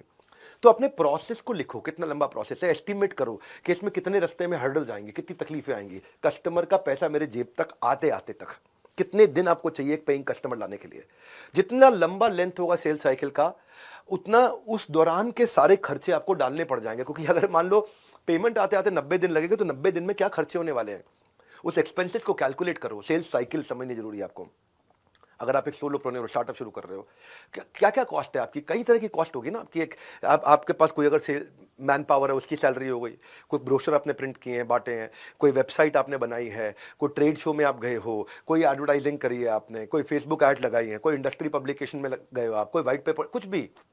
जितनी लॉन्ग सेल साइकिल होगी उतना ज़्यादा पैसा लग जाएगा आपका। लेकिन अगर आपको पता है सेल साइकिल खाली शुरू में लॉन्ग है और उसके बाद पाइपलाइन बहुत बड़ी है, तो चल जाएगा, लाइफ टाइम वैल्यू है उसमें। So even after spending a lot of money, अगर कस्टमर ने नहीं खरीदा तो फिर आपके लिए खतरा है। तो ये आप सेल्स साइकिल समझे। अब सेल्स साइकिल समझ में आई, तो अब आपको डिसाइड करना है मेरी प्राइसिंग क्या होगी। तो मेरा 10वां अध्याय प्राइसिंग का, बहुत वैल्यूएबल कंटेंट है। आपका गोल ये नहीं है कि आप अपने बिल, जितने आपके बिल आपके खर्चे हैं पूरे कर लो। आपका गोल है होना चाहिए कि जिस चीज के लिए मैं वर्दी हूं, जो मेरी वर्थ है, उसका पैसा मुझे मिले। समझो भाई, घोड़ा अगर घास से दोस्ती करेगा तो खाएगा क्या? काम कस्टमर अनुसार, लेकिन दाम काम अनुसार। तो चार्ज वॉट यू डिजर्व। न ज्यादा में बिकेगा और न कम में बिजनेस जमेगा। सही राइस के लिए जरूरी है सही प्राइस। तो प्राइसिंग को सीखते हैं हम। जब भी आप अगर नए हो ना धंधे में, आपने शुरू किया है, आज सोलोप्रेन्योर की जर्नी है, स्टार्टअप की जर्नी है, तो हमेशा सामने वाले कस्टमर का बजट पहले आप ही पूछ लो। उसको बंडल प्राइस के साथ शुरू करो, फिर इंडिविजुअल प्राइस पे लेके आना। अगर कम करना है तो बंडल प्राइस से चालू करो। अपने आप को कंसल्टेंट की तरह जब पोजीशन करोगे ना, तो ऐसा नहीं है कि मैं यार फ्यूचर में काम मिलेगा उसकी होप में आज ही प्राइस कम कर दूं। नहीं, वो करना भी पड़े तो बहुत छोटा सा टेस्टिमोनियल के लिए कर दो, ताकि आपका प्रोफाइल मजबूत बन जाए। तो और कई बार अगर आपके काम कस्टमर को पसंद नहीं आया, तो वो कहेगा इसको रिवाइज करो, उसको दोबारा ठीक करो, दोबारा ठीक करो। ट्राई मारना कि जो रिवीजन है उसका बजट अलग बनवा देना उससे। ये भी तय करने का, लॉन्ग टर्म कॉन्ट्रैक्ट बन रहा है तो तय कर लेना कि मैं 5%, 10% हर 3 महीने, 6 महीने, 1 साल में बढ़ाऊंगा प्राइस। ये चीजें मैं आपको एक्सपीरियंस से बता रहा हूं आज। ये चीजें आपको बता रहा हूं कि शुरुआत कैसे होती है। पहले 1000 दिन की जर्नी में पहले 100 दिन कैसे जाएंगे आपके। अगर ना बोलना पड़े तो कस्टमर को ना बोलना चाहिए। शुरू में सुनना सीखो, हाँ, ज्यादा बात नहीं करना। और देखिए, एक चीज आपको समझाता हूं आपको मैं, क्योंकि इसने मुझे 2 साल तक बिजनेस देना है तो कम पैसे लगा देता हूं। नहीं, एक बात बताता हूं आपको, एक नया रूल समझाता हूं। 2 साल तक कम पैसे मिलने से ज्यादा अच्छा है कि 4 महीने में, 3 महीने में बहुत ज्यादा पैसे ले लो। आप क्या करो, शॉर्टर डे और हायर रेट ले लो। उससे क्या होगा, आज अपफ्रंट पैसा आना शुरू हो जाएगा, आपके पास कैश फ्लो अच्छे हो जाएंगे। कभी अगर दोनों में कंपेयर करना हो ना, और 4 महीने, 3 महीने का काम हो वर्सेस 1 साल का काम हो, और 3 महीने में आपको अच्छा पैसा मिल जाए, और बहुत कम करके 1 साल में बांट के टुकड़ों में लेने से अच्छा है कि शुरुआत में कैश फ्लो कैसे मेरे मजबूत रहेंगे। आज अगर अपफ्रंट पैसा आ गया, मैं मजबूत हो जाऊंगा, मैं कॉन्फिडेंट हो जाऊंगा बिजनेस करने के लिए। पहले 100 दिन में पैसा और कस्टमर, 2 चीजें चाहिए होती हैं आपको। तो आप वैल्यू बेस्ड प्राइसिंग कैसे होती है वो आपको समझाता हूं। अपने फी स्ट्रक्चर को प्लान करो। कभी आप पर आवर भी कैलकुलेट करना चलेगा आपकी इंडस्ट्री में, या पर डे चलेगा, या पर यूनिट चलेगा, हाँ, जो आउटपुट दे रहे हो आप, या प्रोजेक्ट कंप्लीट करने पे चलेगा पैसा, या मिनिमम अमाउंट के साथ भी चलेगा, एमजी ले लिया आपने उससे, या परसेंटेज ऑफ प्रॉफिट चलेगा कि मैंने उसका धंधा बढ़ा दिया, उसके प्रॉफिट में परसेंटेज ले लूं। तो आप अपने जो फी स्ट्रक्चर को कैलकुलेट करोगे, शुरुआत में समझ में नहीं आता मैं कौन सा करूं, तो बिलेबल टाइम देख लो, हाँ, या फिर ओवरहेड एक्सपेंसेस और अपने प्रॉफिट मार्जिन को कंसीडर करो। पर हमेशा अपना लोएस्ट प्राइस दिमाग में क्लियर रख के जाना कि इसके नीचे नहीं जाऊंगा, हाँ, ये मेरा लोएस्ट प्राइस है। अपने बेंचमार्क, अपने रेट इंडस्ट्री में पकड़ के अपने लोएस्ट प्राइस को पकड़ के चलो। तो इसके लिए आपको कई बार अपनी न्यूमेरिकल वर्थ कैलकुलेट करनी आनी चाहिए, वो भी आपको समझाता हूं मैं। न्यूमेरिकल वर्थ कैलकुलेट करने से पहले अपनी कॉस्टिंग अंदर एक यूनिट की कितनी पड़ रही है, और बाजार में मेरे अगेंस्ट ऑप्शंस क्या अवेलेबल है, इनको पकड़ के चलना है आपको। अगर आप इनोवेटर हैं कोई, और कोई आप ऐसी चीज ले आए हैं जो बाजार में अवेलेबल नहीं है, और आप जल्दी शुरू में ले आए हैं, तो इस समय पूरा प्राइस चार्ज करो, बाद में प्राइस जब और लोग बाजार में उतर जाएंगे तब प्राइस कम करो। इसके लिए ये पता है, या फिर दूसरी तरफ होता है बैरियर प्राइसिंग, प्राइस इतना कम कर दूं कि मेरा कॉम्पिटिटर ही ना घुस पाए, लेकिन इसमें थोड़ा खतरा भी रहता है। हाँ, प्राइस इतना कर दूं कि कोई और सप्लायर ही ना घुस पाए। इसमें एक मिल्किंग स्किमिंग होता है कि मैंने बढ़िया प्रोडक्ट एस्टैब्लिश कर लिया है, तो और अभी किसी के पास नहीं है, तो मैं इससे मैक्सिमम कमाते जाऊं, लेकिन जब कॉम्पिटिटर आएगा तब तक मैं अच्छा कमा के निकल जाऊंगा। फिर एक होता है पेनिट्रेशन प्राइसिंग। ये क्या है, मेरे को अब इस मार्केट में मेरा प्रोडक्ट एस्टैब्लिश करना है, बढ़िया अभी तक मेरे को रिजल्ट मिल गए, अब मैं ब्रेक इवन प्राइसिंग से पूरी मार्केट एक बार कैप्चर कर जाऊंगा कि मैं एग्रेसिव मार्केटिंग करूंगा ब्रेक इवन प्राइसिंग के साथ में, कि मैं भी कमाऊंगा नहीं, बस मुझे कस्टमर जोड़ने अपने साथ में। पर एक खतरनाक भी होता है, उसको बोलते हैं दूसरी तरफ लॉस लीडिंग। लॉस लीडिंग क्या है कि मैं कॉस्ट जो आ रही है उससे भी कम प्राइस करूंगा, है ना। Cost plus margin is actually price, लेकिन यहां क्या कर दिया, मैंने कॉस्ट से भी नीचे ले आया ताकि सारे कंपटीशन को पहले तबाह करूं, जो जियो ने किया, जियो ने किया, उसने सारे के सारे कंपटीशन को पहले आगे खत्म कर दिया। पहले वो गोल्डन स्टेटमेंट ये है कि जिस दिन आपने अपनी प्राइसिंग में गलती कर दी, आप अपने प्रॉफिट को खत्म कर रहे हो। इसलिए प्राइसिंग को समझना बहुत जरूरी है, क्योंकि प्राइसिंग के बहुत तरीके हैं। कुछ एक तरीका होता है कि मैं पहले फ्रीमियम दूंगा फिर प्रीमियम पे लेके आऊंगा, पहले फ्री में दूंगा फिर प्रीमियम पे लेके आऊंगा। एक तरीका होता है वन टाइम अपफ्रंट चार्ज करूंगा, उसके बाद में छोटा छोटा मेंटेनेंस के लिए लेता रहूंगा। एक होता है कॉस्ट प्लस मॉडल, मेरी जो कॉस्ट आ रही है इसको बनाने में वो आ रही है 78 रुपए, मुझे 78 रुपए के ऊपर 7 रुपए और चाहिए, 85 में बेचूंगा, वो हो गया कॉस्ट प्लस। एक हो गया कि मैं पहली सेल्स में नहीं कमाऊंगा लेकिन अपसेल करके हाई मार्जिन आइटम बेच के कमाऊंगा। एक होता है जैसे वो इंडस्ट्रियल B2B बिजनेस होता है प्राइसिंग का, जिसमें बड़े बड़े बॉयलर लगा दिए जाते हैं इंडस्ट्री में, वो बॉयलर लगा के उसको ऑपरेशन और मेंटेनेंस का पैसा लेते रहते हैं। मैं इस बॉयलर को ऑपरेट करूंगा आपके बिहाफ पे, उसका पैसा कमाऊंगा। जो बड़े पोर्टल्स हैं वो कैसे कमाते हैं, जो ई कॉमर्स के पोर्टल्स हैं या शादी.com जैसे पोर्टल्स हैं, ये लोग ट्रांजैक्शन फी पे कमाते हैं। आपने ट्रांजैक्शन किया, आपस में इंटरैक्ट किया, मैं इस पे कमाऊंगा। कुछ लोग यूजेज पे कमाते हैं, जितना यूज करोगे, मैं सर्वर दे रहा हूं, AWS दे रहा हूं, अमेजॉन वेब सर्विसेज क्लाउड दे रहा हूं, आप जितना इस्तेमाल करोगे उतना कमाऊंगा। एक होता है टेलीकॉम का ARPU, एवरेज रेवेन्यू उतना चाहिए मुझे पर यूजर। फ्रेंचाइज से कमाया जाता है, मैं अलग अलग बातें बता रहा हूं, हर तरह का कस्टमर अलग तरीके का पैसा देने को तैयार है, इंडस्ट्री के हिसाब से होता है। हैंडसेट मोबाइल की इंडस्ट्री में चले गए अगर आप, तो वहां शुरू में जब मोबाइल का हैंडसेट आता है, शुरू में वो 1 लाख रुपए का फोन होता है, फिर 90,000 का होता है, फिर वही फोन 80,000 का बिकने लग जाता है, फिर वही फोन थोड़े दिन बाद 70,000 रुपए का भी बिकता है। पर रियल एस्टेट में अलग है। रियल एस्टेट में आप जाओगे, आप प्री लॉन्च में फ्लैट खरीदोगे तो हो सकता है आपको 4,000 रुपए स्क्वायर फीट मिल जाए, स्ट्रक्चर खड़ा हो गया 5,000 रुपए स्क्वायर फीट मिल रहा है, फिनिशिंग हो गई 6,000 रुपए स्क्वायर फीट हो गया, वहां के फैमिली रहने लग गई, स्विमिंग पूल चालू हो गया, वहां जिम चल रहा है सोसाइटी के अंदर, अपार्टमेंट के अंदर, वहां सारी एक्टिविटीज बढ़िया चल रही हैं, अब 7,000 रुपए स्क्वायर फीट हो गया। तो इंडस्ट्री के हिसाब से होता है। अगर आपने ओवर प्राइसिंग कर दी तो माल नहीं बिकेगा, अंडर प्राइसिंग कर दी तो प्रॉफिट नहीं कमा पाओगे, दोनों चीजें हैं। तो राइट प्राइसिंग को सीखना जरूरी है। ओवर प्राइसिंग पे माल नहीं बिकता, अंडर प्राइसिंग पे प्रॉफिट नहीं आता। What is the right pricing? अब आपको मैं एक एक करके पकड़ाते जाऊंगा, बहुत बढ़िया चैप्टर्स पे लेके जाऊंगा। जो रिटेन रहेगा वही रिटर्न पाएगा। रिटेन रहो इस प्रोग्राम में, तभी रिटर्न मिलेगा लाइफ में। जो मिस कर देगा वो रिग्रेट करेगा।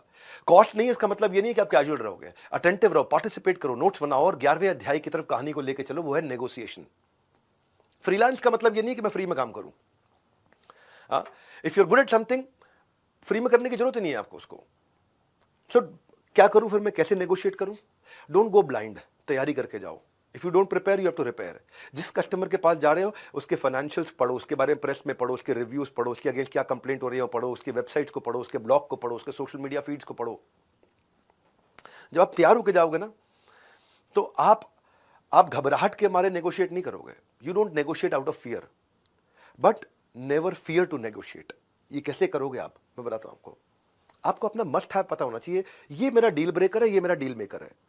You do not get what you want, you get what you negotiate. बड़ा इंपॉर्टेंट चैप्टर है ये। शुरुआती बिजनेस में ना समझ में नहीं आता मैं नेगोशिएट कैसे करूं। अपने प्राइस को नीचे करने से पहले 2 बार 3 बार सोच लेना। बहुत ज्यादा फ्लेक्सिबिलिटी दिखाओगे ना प्राइस में, तो आपकी क्लियर वैल्यू नहीं दिखाई पड़ेगी उसको। आप एक्सपेक्ट नहीं कर सकते अपने क्लाइंट से कि वो आपको रिस्पेक्ट करेगा, क्योंकि आप बार बार फ्लक्चुएट कर रहे हो अपने रेट्स के बारे में, तो वो और बाद में आपको रेज करने में भी दिक्कत आएगी और मार्केट में भी बात फैल जाएगी। ज्यादा फंस गए, साइलेंट हो जाओ। कहीं नेगोशिएशन में दिक्कत आ रही है, when in doubt stay silent. अच्छा है ये, ओवर कमिट करने के मुकाबले ज्यादा अच्छा है। और साइलेंट से मेरा मतलब ये नहीं है कि आपको पैसे की बात करने में घबराहट होनी चाहिए। It is cool to talk about money, no problem. सीधा सीधा पूछ लो ना, आपका प्रोजेक्ट बजट क्या है, आप किस रेंज में ढूंढ रहे हैं। अगर क्लाइंट आपसे पूछ लेता है कि आपकी फीस क्या है, तो उसको वापस डाल दो। लेट्स टॉक अबाउट कि आपको काम क्या क्या चाहिए, आपका स्कोप क्या है, तब हम कॉस्ट प्लान कर लेते हैं आपके लिए। कई बार आपको दिक्कत लगे, रिस्क लगे, यार इस ज्यादा पैसे दे सकता है, कम दे सकता है, आप रेंज ऑफ प्राइस कोट कर दो ताकि वो आपके साथ लगा रहे। वो ज्यादा वाला भी उसको लगे इसके पास ज्यादा वाला आइटम भी है, सस्ते वाला आइटम भी है, कहीं ना कहीं फॉल कर जाएगा वो। तो इसलिए डिटेल मांगो शुरू में उससे, उसको बोलो it is hard to cost out a project accurately जब तक मुझे आपसे पूरी इंफॉर्मेशन नहीं मिलेगी। मैंने आपको अभी थोड़ी देर पहले बताया था डोंट वर्क फॉर फ्री। इसका मतलब क्या है, हमेशा अपना मार डिसाइड करो, MAR, मिनिमम एक्सेप्टेबल रेट। ये मेरा मिनिमम एक्सेप्टेबल रेट है, इसके नीचे नहीं जाता मैं। आपको अगर करना भी पड़ रहा है तो छोटा ब्रीफ सैंपल फॉर फ्री कर सकते हो और लॉन्गर सैंपल फॉर फी कर सकते हो। छोटे काम फ्री, बड़े काम के फीस। ये फीस और फ्री के बीच का आपको अपना तरीका निकालना पड़ेगा कि मैं सोच करके चुनूंगा कि ये कस्टमर गाय है जो मुझे दूध देगा, मुर्गी है जो मुझे अंडा देगा, या बैल है कुछ नहीं देगा खाली लात मारेगा। ये खाली नेगोशिएट कर रहा है बिना बात के, नेगोशिएटिंग ओवर नथिंग। ऐसे कस्टमर को रिटेन करना आपको उल्टा महंगा पड़ जाता है। ये बार बार आपका काम चेंज कराएगा, ऐसे नहीं इसको ऐसे करो, ऐसे नहीं इसको ऐसे करो। तो आपको you should learn to disagree without being disagreeable. तो ये बड़ा एक सीक्रेट है नेगोशिएशन का। मेरे साथ लगे रहना, बहुत अमेजिंग चीज है जो एक साथ दे रहा हूं, नेक्टर निचोड़। ये याद रखना, बार बार बताता हूं, फ्री इसका मतलब ये नहीं है कि फॉर ग्रांटेड लो, फोकस बनाए रखो। केवल मार्क्स नहीं, मार्केट रेडी बना दूंगा आपको मैं। ये MBA का जो प्रोग्राम है ना, आपको जीवन भर याद रहेगा। याद, फ्री में इतनी लर्निंग दे रहा हूं कि दिमाग के खुल जाएंगे कपाट। प्राइसिंग और नेगोशिएशन सीख रहे थे। अब जब नेगोशिएट करोगे तो नेगोशिएट में वैल्यू क्रिएट कैसे करोगे, कैसे बताओगे कि आप वैल्यूएबल हो, वो भी सीखना जरूरी है आपको। आपका नया बिजनेस है, लोग आप पे ट्रस्ट नहीं करते, तो क्या है, आपको ये बताना है कि आप इस प्रोडक्ट के कारण उसकी लाइफ में वैल्यू कितने रुपए की ऐड कर रहे हो। यानी कि अपनी यूनिक सेलिंग प्रेपोजिशन के अलावा my unique feature, your unique benefit, और उस बेनिफिट को क्वांटिफाई कर दो। आपको बताना कि आपका स्किल कैसे मैच करता है उनके प्रोजेक्ट को, और फिर उस स्किल का पैसा आप इसलिए ले रहे हो क्योंकि उसके आपके प्रोजेक्ट में आप ये बेनिफिट दे रहे हो। वैल्यू क्रिएशन अगर आप सीख गए, मैं इसकी एग्जांपल दे देता हूं आपको, चलो आसान करता हूं आपके लिए। जो आपका स्किल है उससे सामने वाले का कितने रुपए का खर्चा घटा है, आप जो भी प्रोडक्ट सर्विस दे रहे हो उससे उसे कितने रुपए का फायदा हुआ है, या उसके कितने रुपए के कस्टमर एक्स्ट्रा मिल गए उसको, या आपने किसी को कितने रुपए की ब्रांडिंग कर दी इंप्रूव, जो उसको अगर बाजार से खरीदनी पड़ती ब्रांडिंग तो कितने रुपए की पड़ती, कितने रुपए का आप उसको नया फ्रेश कस्टमर ला के दे रहे हो, कि आपने कितने रुपए की प्रोडक्टिविटी एम्प्लॉइज में बढ़ा दी, कि भाई पहले 10 लाख की तनख्वाह पे वो 1 करोड़ का काम कराता था, अब उन्हीं एम्प्लॉइज से वो 10 लाख की तनख्वाह में 1 करोड़ 20 लाख का काम करा रहा है या 1.5 करोड़ का काम करा रहा है। तो आपने बता दिया मेरे कारण आपको मैंने 30% ग्रोथ दिया, 50% ग्रोथ दिया, आपने या उसकी एम्प्लॉय का रिटेंशन बढ़ा दिया, एम्प्लॉय सेटिस्फैक्शन बढ़ा दिया, या बिजनेस में कोई स्केल ला दिया, या आपके कारण उसका नया आउटलेट खुले हैं, नया एक्सपेंशन हुआ है, नया मार्केट शेयर मिला है, नया प्रॉफिटेबिलिटी बढ़ा है। ये नंबर देना है आपको, तब आप नेगोशिएट कर पाओगे। इस अध्याय को सीखना जरूरी है। मैं आपको समझा रहा हूं कि ये चैप्टर हार्वर्ड में पढ़ाया जाता है। मैंने बहुत इजी करके आपको क्वेश्चंस देके, एग्जांपल देके समझाया। रेस्टोरेंट में खाना खाने के बाद आप बिल में नापतोल करते हो, रोटी कितने की थी, सब्जी कितने की थी। कहीं ऐसा तो नहीं है उन्होंने बिल में एक चीज को 2 बार लगा दिया हो, चेक करते हैं ना, कई बार बिल में एक चीज को डबल तो नहीं लगा दिया उन्होंने। एक ही आइटम को रोटी 2 ली थी लेकिन रोटी को 2 बार 2 लगा दिया, 4 का पैसा लगा दिया, कितने रुपए का GST लगाया, कितने रुपए का सर्विस टैक्स लगाया। वो कैलकुलेट करने के बाद आप बताते हो हाँ जी बिल ठीक है, वैल्यू फॉर मनी था या नहीं था। आपको ब्रेक डाउन करके क्वांटिफाई करना है।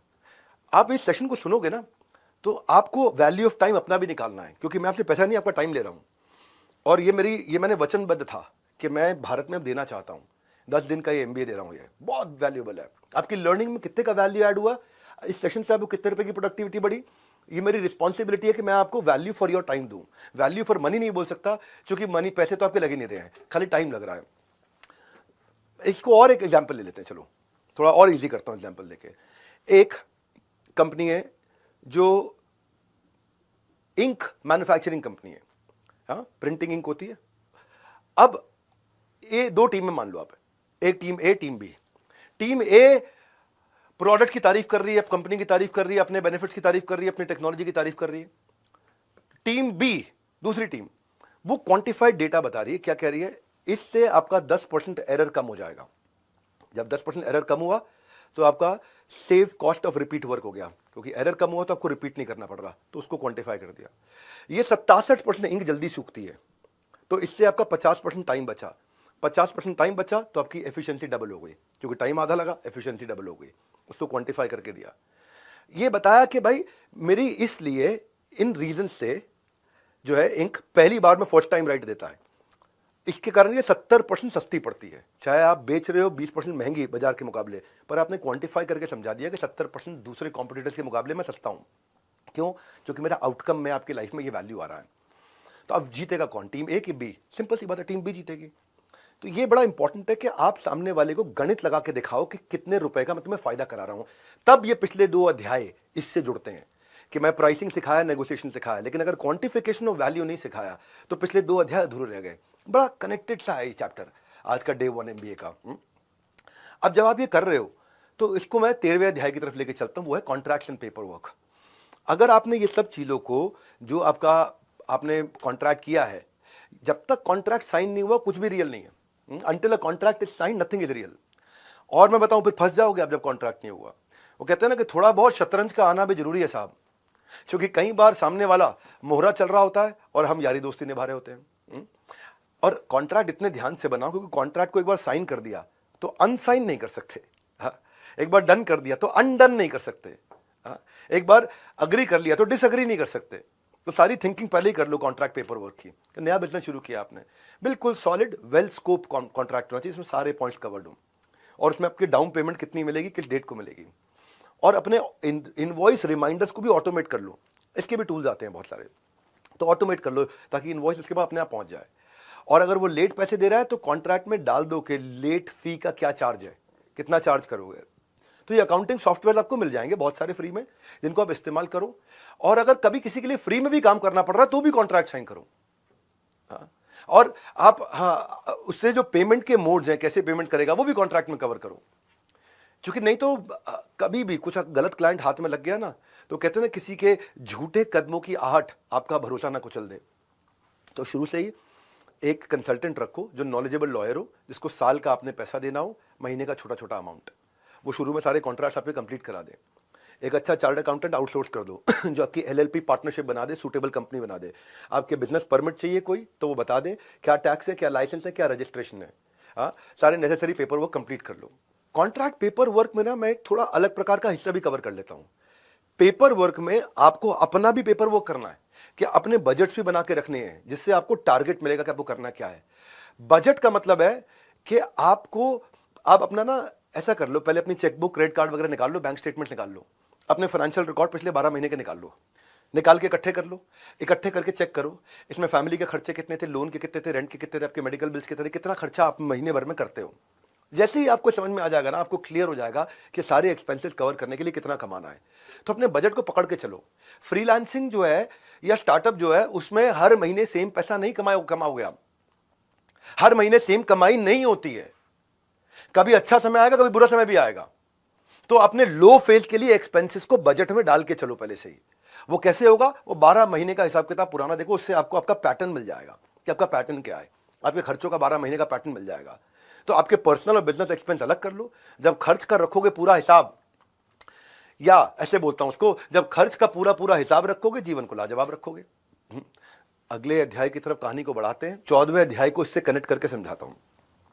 हर समय सेम नहीं होता, कभी खराब समय आएगा। तो आपका अगर आपके स्टार्टअप में, सोलोप्रेन्योर की लाइफ में ऑफ सीजन आ गया है, ड्राई टाइम आ गया है, धंधा नहीं मिल रहा है, तो सबसे पहले धंधा मंदा हुआ है, आप मंदे नहीं हुए अपने दिमाग से। आप अपने दिमाग से तो अपने आप को करोड़पति की तरह सोचने की तैयारी करो। करोड़पति की तरह सोचने के लिए आपको 0 रुपए लगते हैं, पैसे नहीं लगते हैं। तो आपका बिजनेस सीजनल हो सकता है, कमिटमेंट सीजनल नहीं चाहिए हमारे को। ड्राई टाइम, जिस समय धंधा नहीं है, जब आप लो फेज में आ गए हो, वो टफ रियलिटी है सारे स्टार्टअप्स की, सोलोप्रेन्योर्स की जिंदगी में आती है तकलीफें ये। तो आपको क्या करना है इस समय में, आपको ये सोचना है कि यार इस टाइम के लिए मैं प्रिपेयर कैसे करूंगा। अब ये टाइम होता है अपने सारे पुराने कनेक्ट के पास फिर से वापस जाने का। मैंने एक वो बड़ा प्रोजेक्ट अभी कंप्लीट किया, बहुत मजा आया उस प्रोजेक्ट में। Now I am open for new work. If you hear of anyone you can recommend me. तो आपने शुरुआत कैसे करी, ये नहीं कि यार मैं बेरोजगार बैठा हूं, या मेरे पास धंधा नहीं, मैं बहुत बढ़िया प्रोजेक्ट कंप्लीट करके आया हूँ, बड़ा सेटिस्फाइड रहा। अगर आप नेटवर्क में किसी को इस तरह की प्रॉब्लम सॉल्व करवानी हो तो I am an expert on that. और इस समय जब सीजन लो है तो 3-4-5 तरीके की बातें बताता हूं आपको। पहला, लो सीजन में आराम नहीं करना है, नेटफ्लिक्स नहीं खोलना है, अमेजॉन प्राइम नहीं खोलना है। लो सीजन में आपको इंस्टाग्राम नहीं चलाना है, उसमें रूटीन रखना है हमेशा। ऐसे रूटीन बना के रखना है जैसे आप मैंने बताया ना कि जब आदमी बेरोजगार होता है तो रोजगार ढूंढने को रोजगार की तरह करना चाहिए। जब उसके पास नौकरी नहीं होती तो नौकरी को ढूंढने के लिए नौकरी की तरह नौकरी को ढूंढना चाहिए कि जैसे नौकरी करते हो। सुबह 9 बजे बैठूंगा नौकरी ढूंढना, शाम 6 बजे तक नौकरी ढूंढता रहूंगा, ये मेरी अभी नौकरी है। यानी कि रूटीन रखना है लो फेज में हमेशा। लो फेज में नेटवर्क बना के रखना है, खूब नेटवर्क के साथ कनेक्टेड रहना है। क्योंकि जब आप बिजी थे तो आप नेटवर्क को टाइम नहीं देते थे। जब आप बिजी थे तो अपने दोस्तों को, अपने उन सारे इन्फ्लुएंसर्स को जिनका जिंदगी में आपके बड़े इन्फ्लुएंसर्स जो क्लाइंट दे सकते थे, आप उनको टाइम नहीं देते थे। जब आप बिजी थे तो आप ऑनलाइन प्लेटफॉर्म पे अपनी बाकी सारी इंफॉर्मेशन अपडेट नहीं करते थे। अब टाइम आ गया है। जब आप बिजी थे तो आप अपने पुराने कस्टमर्स के टॉप ऑफ द माइंड नहीं रहते थे। अब उनके पास जाइए, उनसे बोलिए कितना फायदा हुआ, मेरे को टेस्टिमोनियल वीडियो बना के दे दो, put that on social media.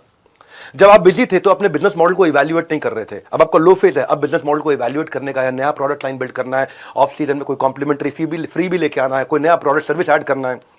जब आप बिजी थे तो जिस चीज पे फोकस करना था लेकिन नहीं कर पा रहे थे क्योंकि बिजी थे, अब वो कर लो। जैसे कोई नया स्किल आपको ऐड करना था, मार्केट में कोई नया स्किल आ गया आपके इंडस्ट्री में, जब आप बिजी थे। अब क्या है, मैंने भी इस तरह से, जब समय आता है लोग प्रॉब्लम में फंसते हैं, हमने एक बीबी कोच बनाया है।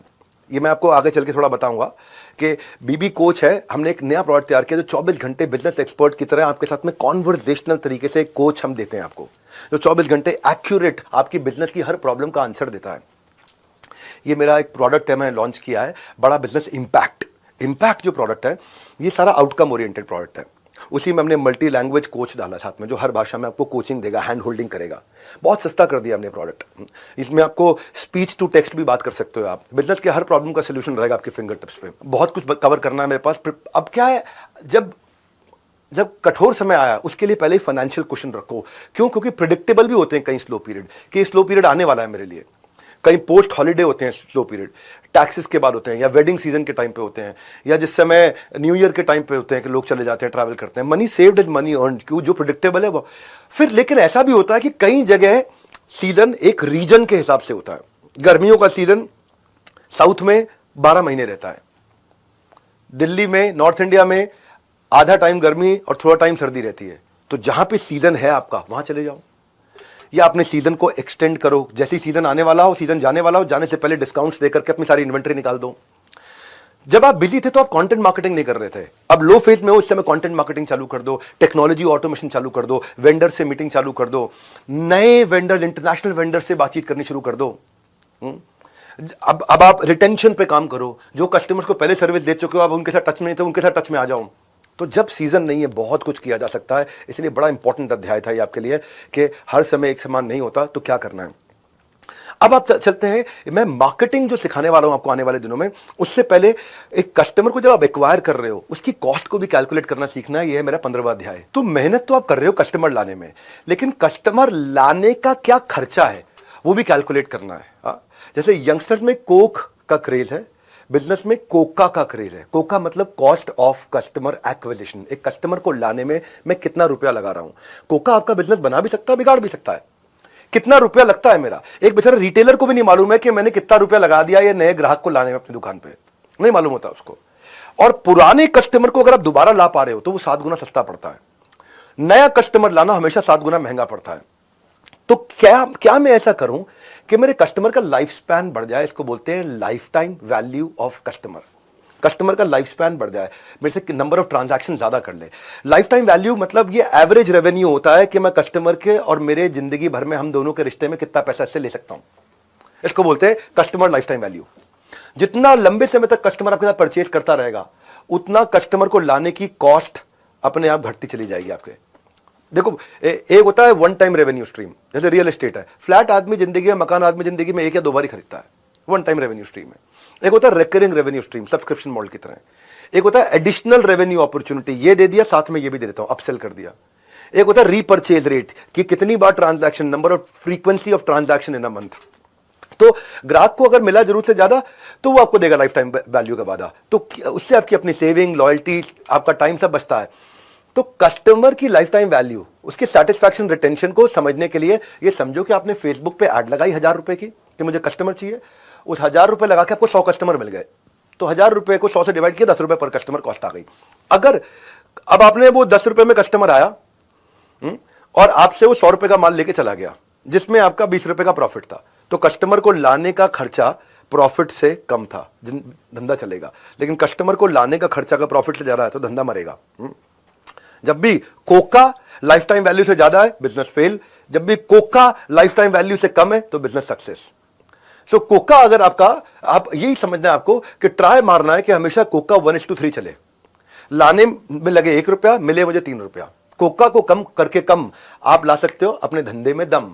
तो अभी आप सोचो ना कि उबर प्लेटफॉर्म है, अमेजॉन है, स्विगी है, इन लोगों ने बहुत खर्चा किया कस्टमर को लाने में, करोड़ों रुपए की एड्स करी, करोड़ों रुपए की एड्स करके कस्टमर आता था, इसमें उनकी कमाई नहीं होती थी, पर आज कमा रहे हैं। क्यों? लाइफ टाइम वैल्यू है।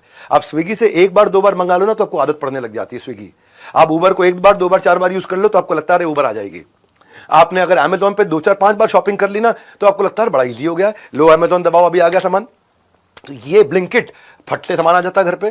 तो ये इन्होंने शुरू में पैसा ज्यादा इसलिए लगाया क्योंकि लाइफ टाइम वैल्यू है। अब ये आएगा तो मेरे साथ आते आते आते आते आते, क्योंकि अमेजॉन क्या करता था, अमेजॉन लगभग 1200 रुपया खर्च करता था एक आदमी पे, जो आके 120 रुपए का सामान लेता था जिसमें अमेजॉन को 10 रुपए बचता था, यानी कि पर ट्रांजैक्शन 1190 रुपए का लॉस। तो 1190 रुपया लग गया, उसका लॉस हो गया एडिशनल किसी भी कस्टमर को लाने का। पर वो कस्टमर उसको 20 रुपया दे दे के 20 रुपया दे दे के 20 रुपया दे दे के अपने जीवन काल में 1190 भी निकाल देगा और कमा के भी दे देगा। ये है मुद्दा सारा लाइफ टाइम वैल्यू का, साधारण एग्जाम्पल के साथ में। बस 10 दिन का एक खेल, आप देखना, फिर देखना कि कैसे बढ़ता है आपके बिजनेस में सक्सेस का ट्रेल। आपकी सब डेफिशिएंसी को एफिशिएंसी में बदलेंगे, साधारण भाषा में समझा देंगे, कॉम्पिटिटर्स को किल कर देंगे, बिजनेस को स्केल कर देंगे। 10 days will bring you better days. अच्छे दिन कब आएंगे? अभी आएंगे, और इन्हीं 10 दिनों में आएंगे। कहानी आगे बढ़ाते हैं, 16वें अध्याय की तरफ चलते हैं। अब जब कस्टमर को ले आए, आप नेगोशिएट कर लिया, प्राइसिंग हो गया, अब कस्टमर के साथ में रिलेशनशिप कैसे रहेगा, उसको एक्सपेक्टेशन हमेशा क्लैरिफाई करते रहो। शुरुआती धंधे में आप बड़ी गप मार के आ जाते हो, वो भी सोचता है यार ये बहुत कुछ कर देगा, बाद में दिक्कत होती है। तो पूरा स्कोप डिस्कस करो कि क्या करेंगे आप, वीकडे पे हो के नहीं हो, वीकेंड पे हो के नहीं हो, आप छुट्टी कब लेते हो, आप मॉनिटर कैसे करोगे मेरे काम को, क्वालिटी को कैसे मॉनिटर करोगे, कोई फीडबैक अप्रूवल कैसे लोगे, कोई पॉलिसी प्रोसीजर कैसे डिस्कस करोगे। अगर कहीं आगे आने वाले समय में दिक्कत आएगी तो उसको रिकॉर्ड करना पड़ेगा आपको, और पेमेंट नहीं दे रहा वो रिकॉर्ड करना है। कम्युनिकेशन अच्छा रखना है आपको, प्री कम्युनिकेशन हमेशा याद रखना, ओवर कम्युनिकेट करो। ओवर कम्युनिकेट करने का फायदा और उसी से पूछ लो, ईमेल पे करना है, व्हाट्सएप पे करना है, मैसेज पे करना है, कॉल पे करना है। और अगर क्लाइंट कहीं अपसेट है तो उसको अपने इमोशंस निकालने दो, आप आउट ऑफ कम्युनिकेशन मत जाओ उसके साथ में, क्योंकि वही एक बॉस है, कस्टमर ही आपका एक बॉस है। वो जिस दिन चाहे आपकी नौकरी से आपको निकाल देगा, दूसरे को ज्वाइन करके वो दूसरे से सामान खरीदना शुरू कर देगा। लिंक्डइन के बाद से सेल्स वर्ड बदल गया है। एबीसी पहले बोलते थे ऑलवेज बी क्लोजिंग, अब बोलते हैं ऑलवेज बी कनेक्टिंग। तो अब कनेक्ट करना है, और कनेक्ट करना है और कैसे रिश्ता बना के रखना है, ये मेरा 17वां अध्याय है कि बी देयर, वहां रहो, प्रिपेयर, और प्रिपेयर होकर के रहो, एंड से यू केयर, बताना है कि मैं उसकी केयर कर रहा हूं। क्योंकि आपको फंड रेजिंग नहीं करनी है, फ्रेंड रेजिंग करनी है। अगर वो कस्टमर आपका फ्रेंड बन गया तो फंड अपने आप आएगा। पहले फ्रेंड आता है, बाद में फंड आता है। आप पैसे के चक्कर में लगे रहते हो तो कस्टमर के साथ अरे वाह एक्सपीरियंस कैसे दें, आप हमेशा उसकी लेटेस्ट न्यूज को पकड़ के रखो, क्या चल रहा है उसकी जिंदगी में। जब भी आप उसके साथ मीटिंग कर रहे हो, हर मीटिंग के बाद में रिकैप करो, मीटिंग उसको क्लियर करो, अंडर प्रॉमिस करो, कम कमिट करो, जरा डिलीवर करो। आप जो आप कर सकते हो भाग कर दो, जो नहीं कर सकते हो उसका तरीका बदलो, पॉजिटिव लैंग्वेज के साथ करो। मैं बताता हूं आपको पॉजिटिव लैंग्वेज कैसे लेते हैं।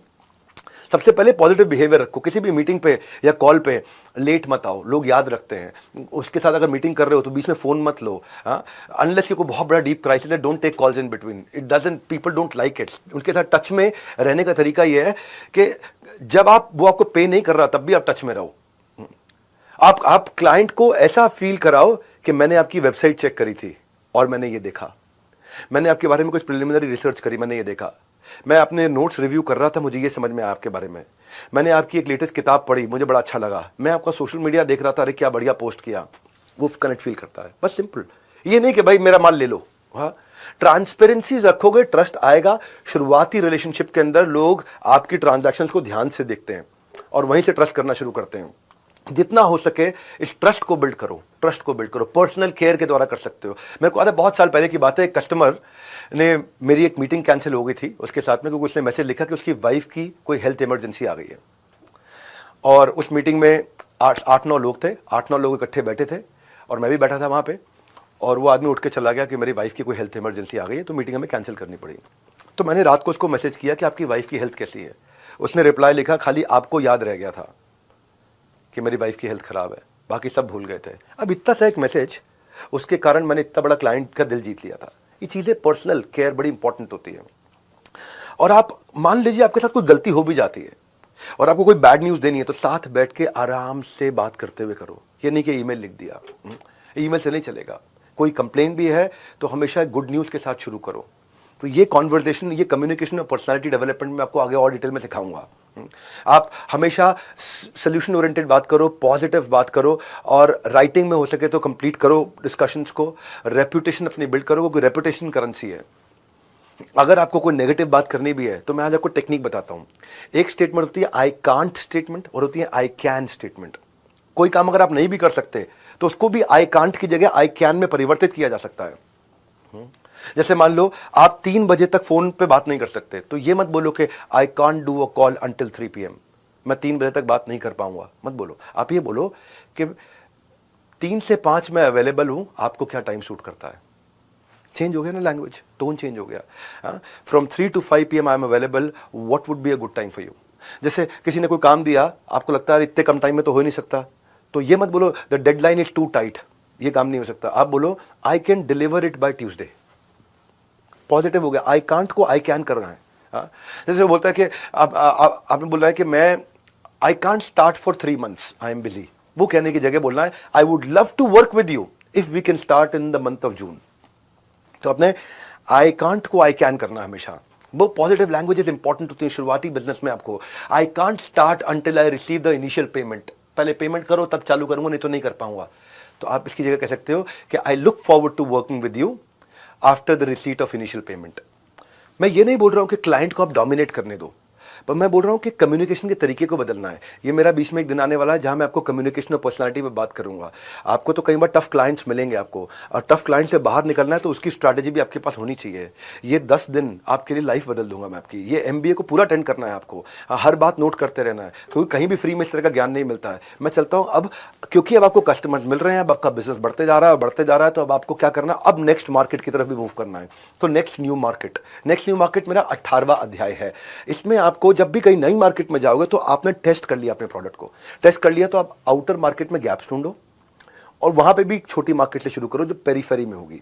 जैसे मान लो आप दिल्ली में हो तो दिल्ली का पेरीफेरी क्या है, गाजियाबाद के आगे का हिस्सा हापुड़ तक चले जाऊं, फरीदाबाद के आगे का हिस्सा बल्लभगढ़ तक चले जाऊं, नोएडा का आगे का हिस्सा ग्रेटर नोएडा तक चले जाऊं, गुड़गांव के आगे का हिस्सा मानेसर से आगे चले जाऊं। वहां पे बहुत लोगों का फोकस नहीं होगा, वहां पे कस्टमर आपको आसानी से मिलेगा। यानी कि पेरीफेरी में जाओ। और वहां पे भी अगर माल बेच रहे हो, कोई माल पहुंचा रहे हो, तो शुरुआत में माल डंप मत करो, कम क्वांटिटी दो, क्रेडिट मत दो डिस्ट्रीब्यूटर को। अगर डिस्ट्रीब्यूटर को माल दे रहे हो, टाइम से पेमेंट लो, और दूसरी सर्विस से पहले पहली की पेमेंट जरूर ले लो। ये रूल बना लो अपनी लाइफ में। ये नहीं कि दूसरी पे वो बोला पिछली की दूंगा, आप दूसरा भी भेज दो माल। तो हमेशा सेकंड सप्लाई पे फर्स्ट की पेमेंट ले लो। एक सप्लाई लेट कर दे चल जाएगा, लेकिन अगर 2, 3, 4 सप्लाई लेट होने लगी तो पैसा मरने के चांसेस बढ़ जाते हैं। अपनी क्रेडिट लिमिट, जिसको भी माल दे रहे हो, सर्विस दे रहे हो, जो भी दे रहे हो, प्रोडक्ट दे रहे हो, उसके साथ क्रेडिट लिमिट डिसाइड करके चलो पहले से ही। आपको शुरुआत में डेप्थ बिल्ड करनी है, विड्थ नहीं। मैं पूरे देश में बेचूंगा, पूरी दुनिया में बेचूंगा नहीं, शुरू में एक मार्केट को जीतना है। जब उस मार्केट में आपका मार्केट शेयर बढ़ गया, 10, 20, 30% हो रहा है, तब आप अगले मार्केट में मूव करो। तब पहली मार्केट के अंदर पूरी विजिबिलिटी बना लो, वहां पे आपके पास में डिस्ट्रीब्यूशन चैनल आपके साथ लॉयल हो जाए, वहां के लोग आपके साथ लॉयल हो जाए, वहां का कस्टमर आपके साथ लॉयल हो जाए। फिर उसके बाद आप अपने कमर्शियल टर्म्स को अक्रॉस ट्रेड, अक्रॉस कंट्री आप धीरे धीरे बिल्ड कर सकते हो। आप जहां भी जाओगे उसका मार्केट साइज पूरा समझो। ध्यान रखो, जब आप जल्दीबाजी में चले जाते हो ना, मार्केट मिल गया और टीम नहीं है तो अपॉर्चुनिटी लॉस है।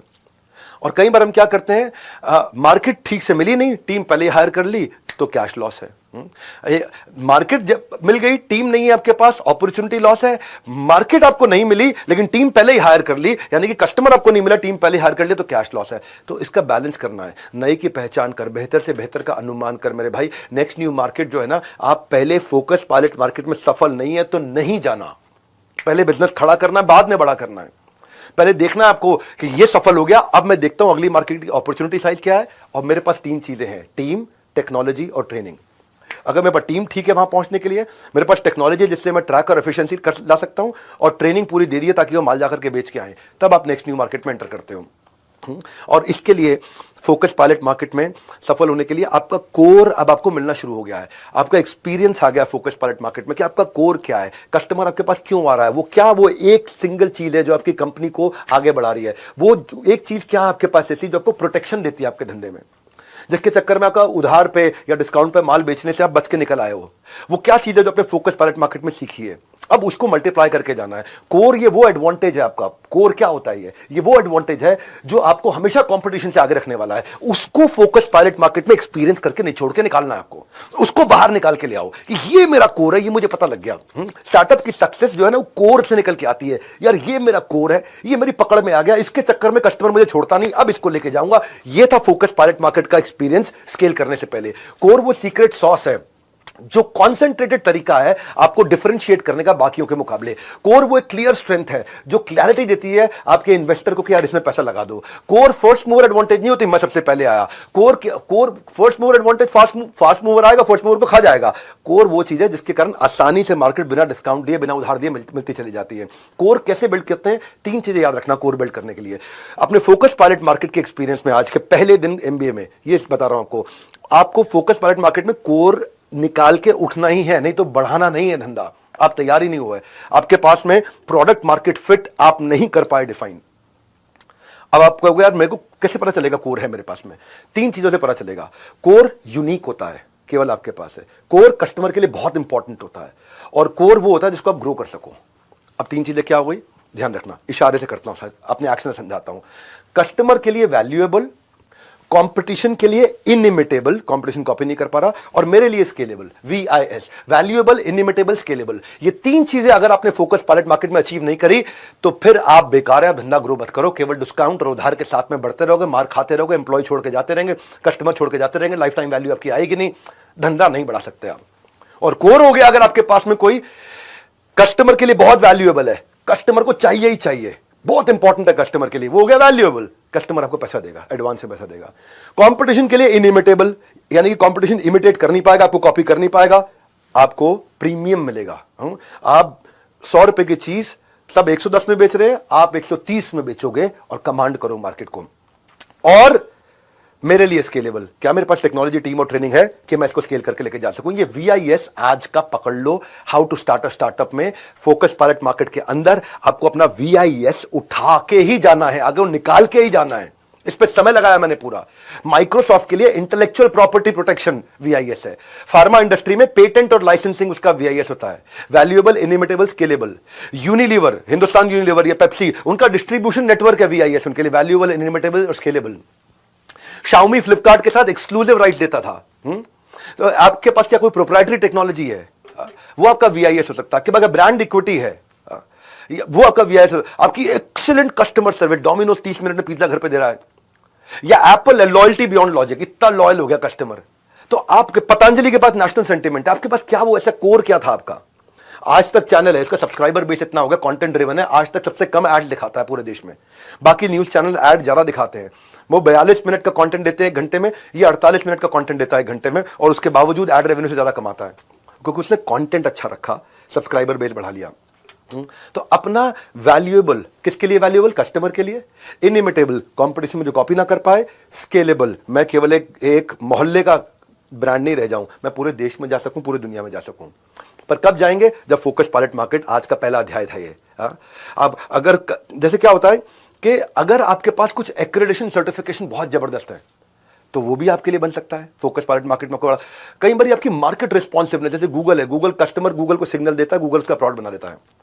कभी कभार पर्सनालिटी भी एक ब्रांड होता है, जैसे doctor Vivek Bindra, personality. Business coaching में आज हमारा बहुत बड़ा नाम हो गया है, क्या है वो भी मेरे लिए वैल्यूएबल, इनइमिटेबल, स्केलेबल हो गया है, जो कि कस्टमर को बहुत वैल्यूएबल लगेगा, इनइमिटेबल है, हर एक बराबरी कॉपी नहीं कर सकता आसानी से, और हमारे लिए स्केलेबल है।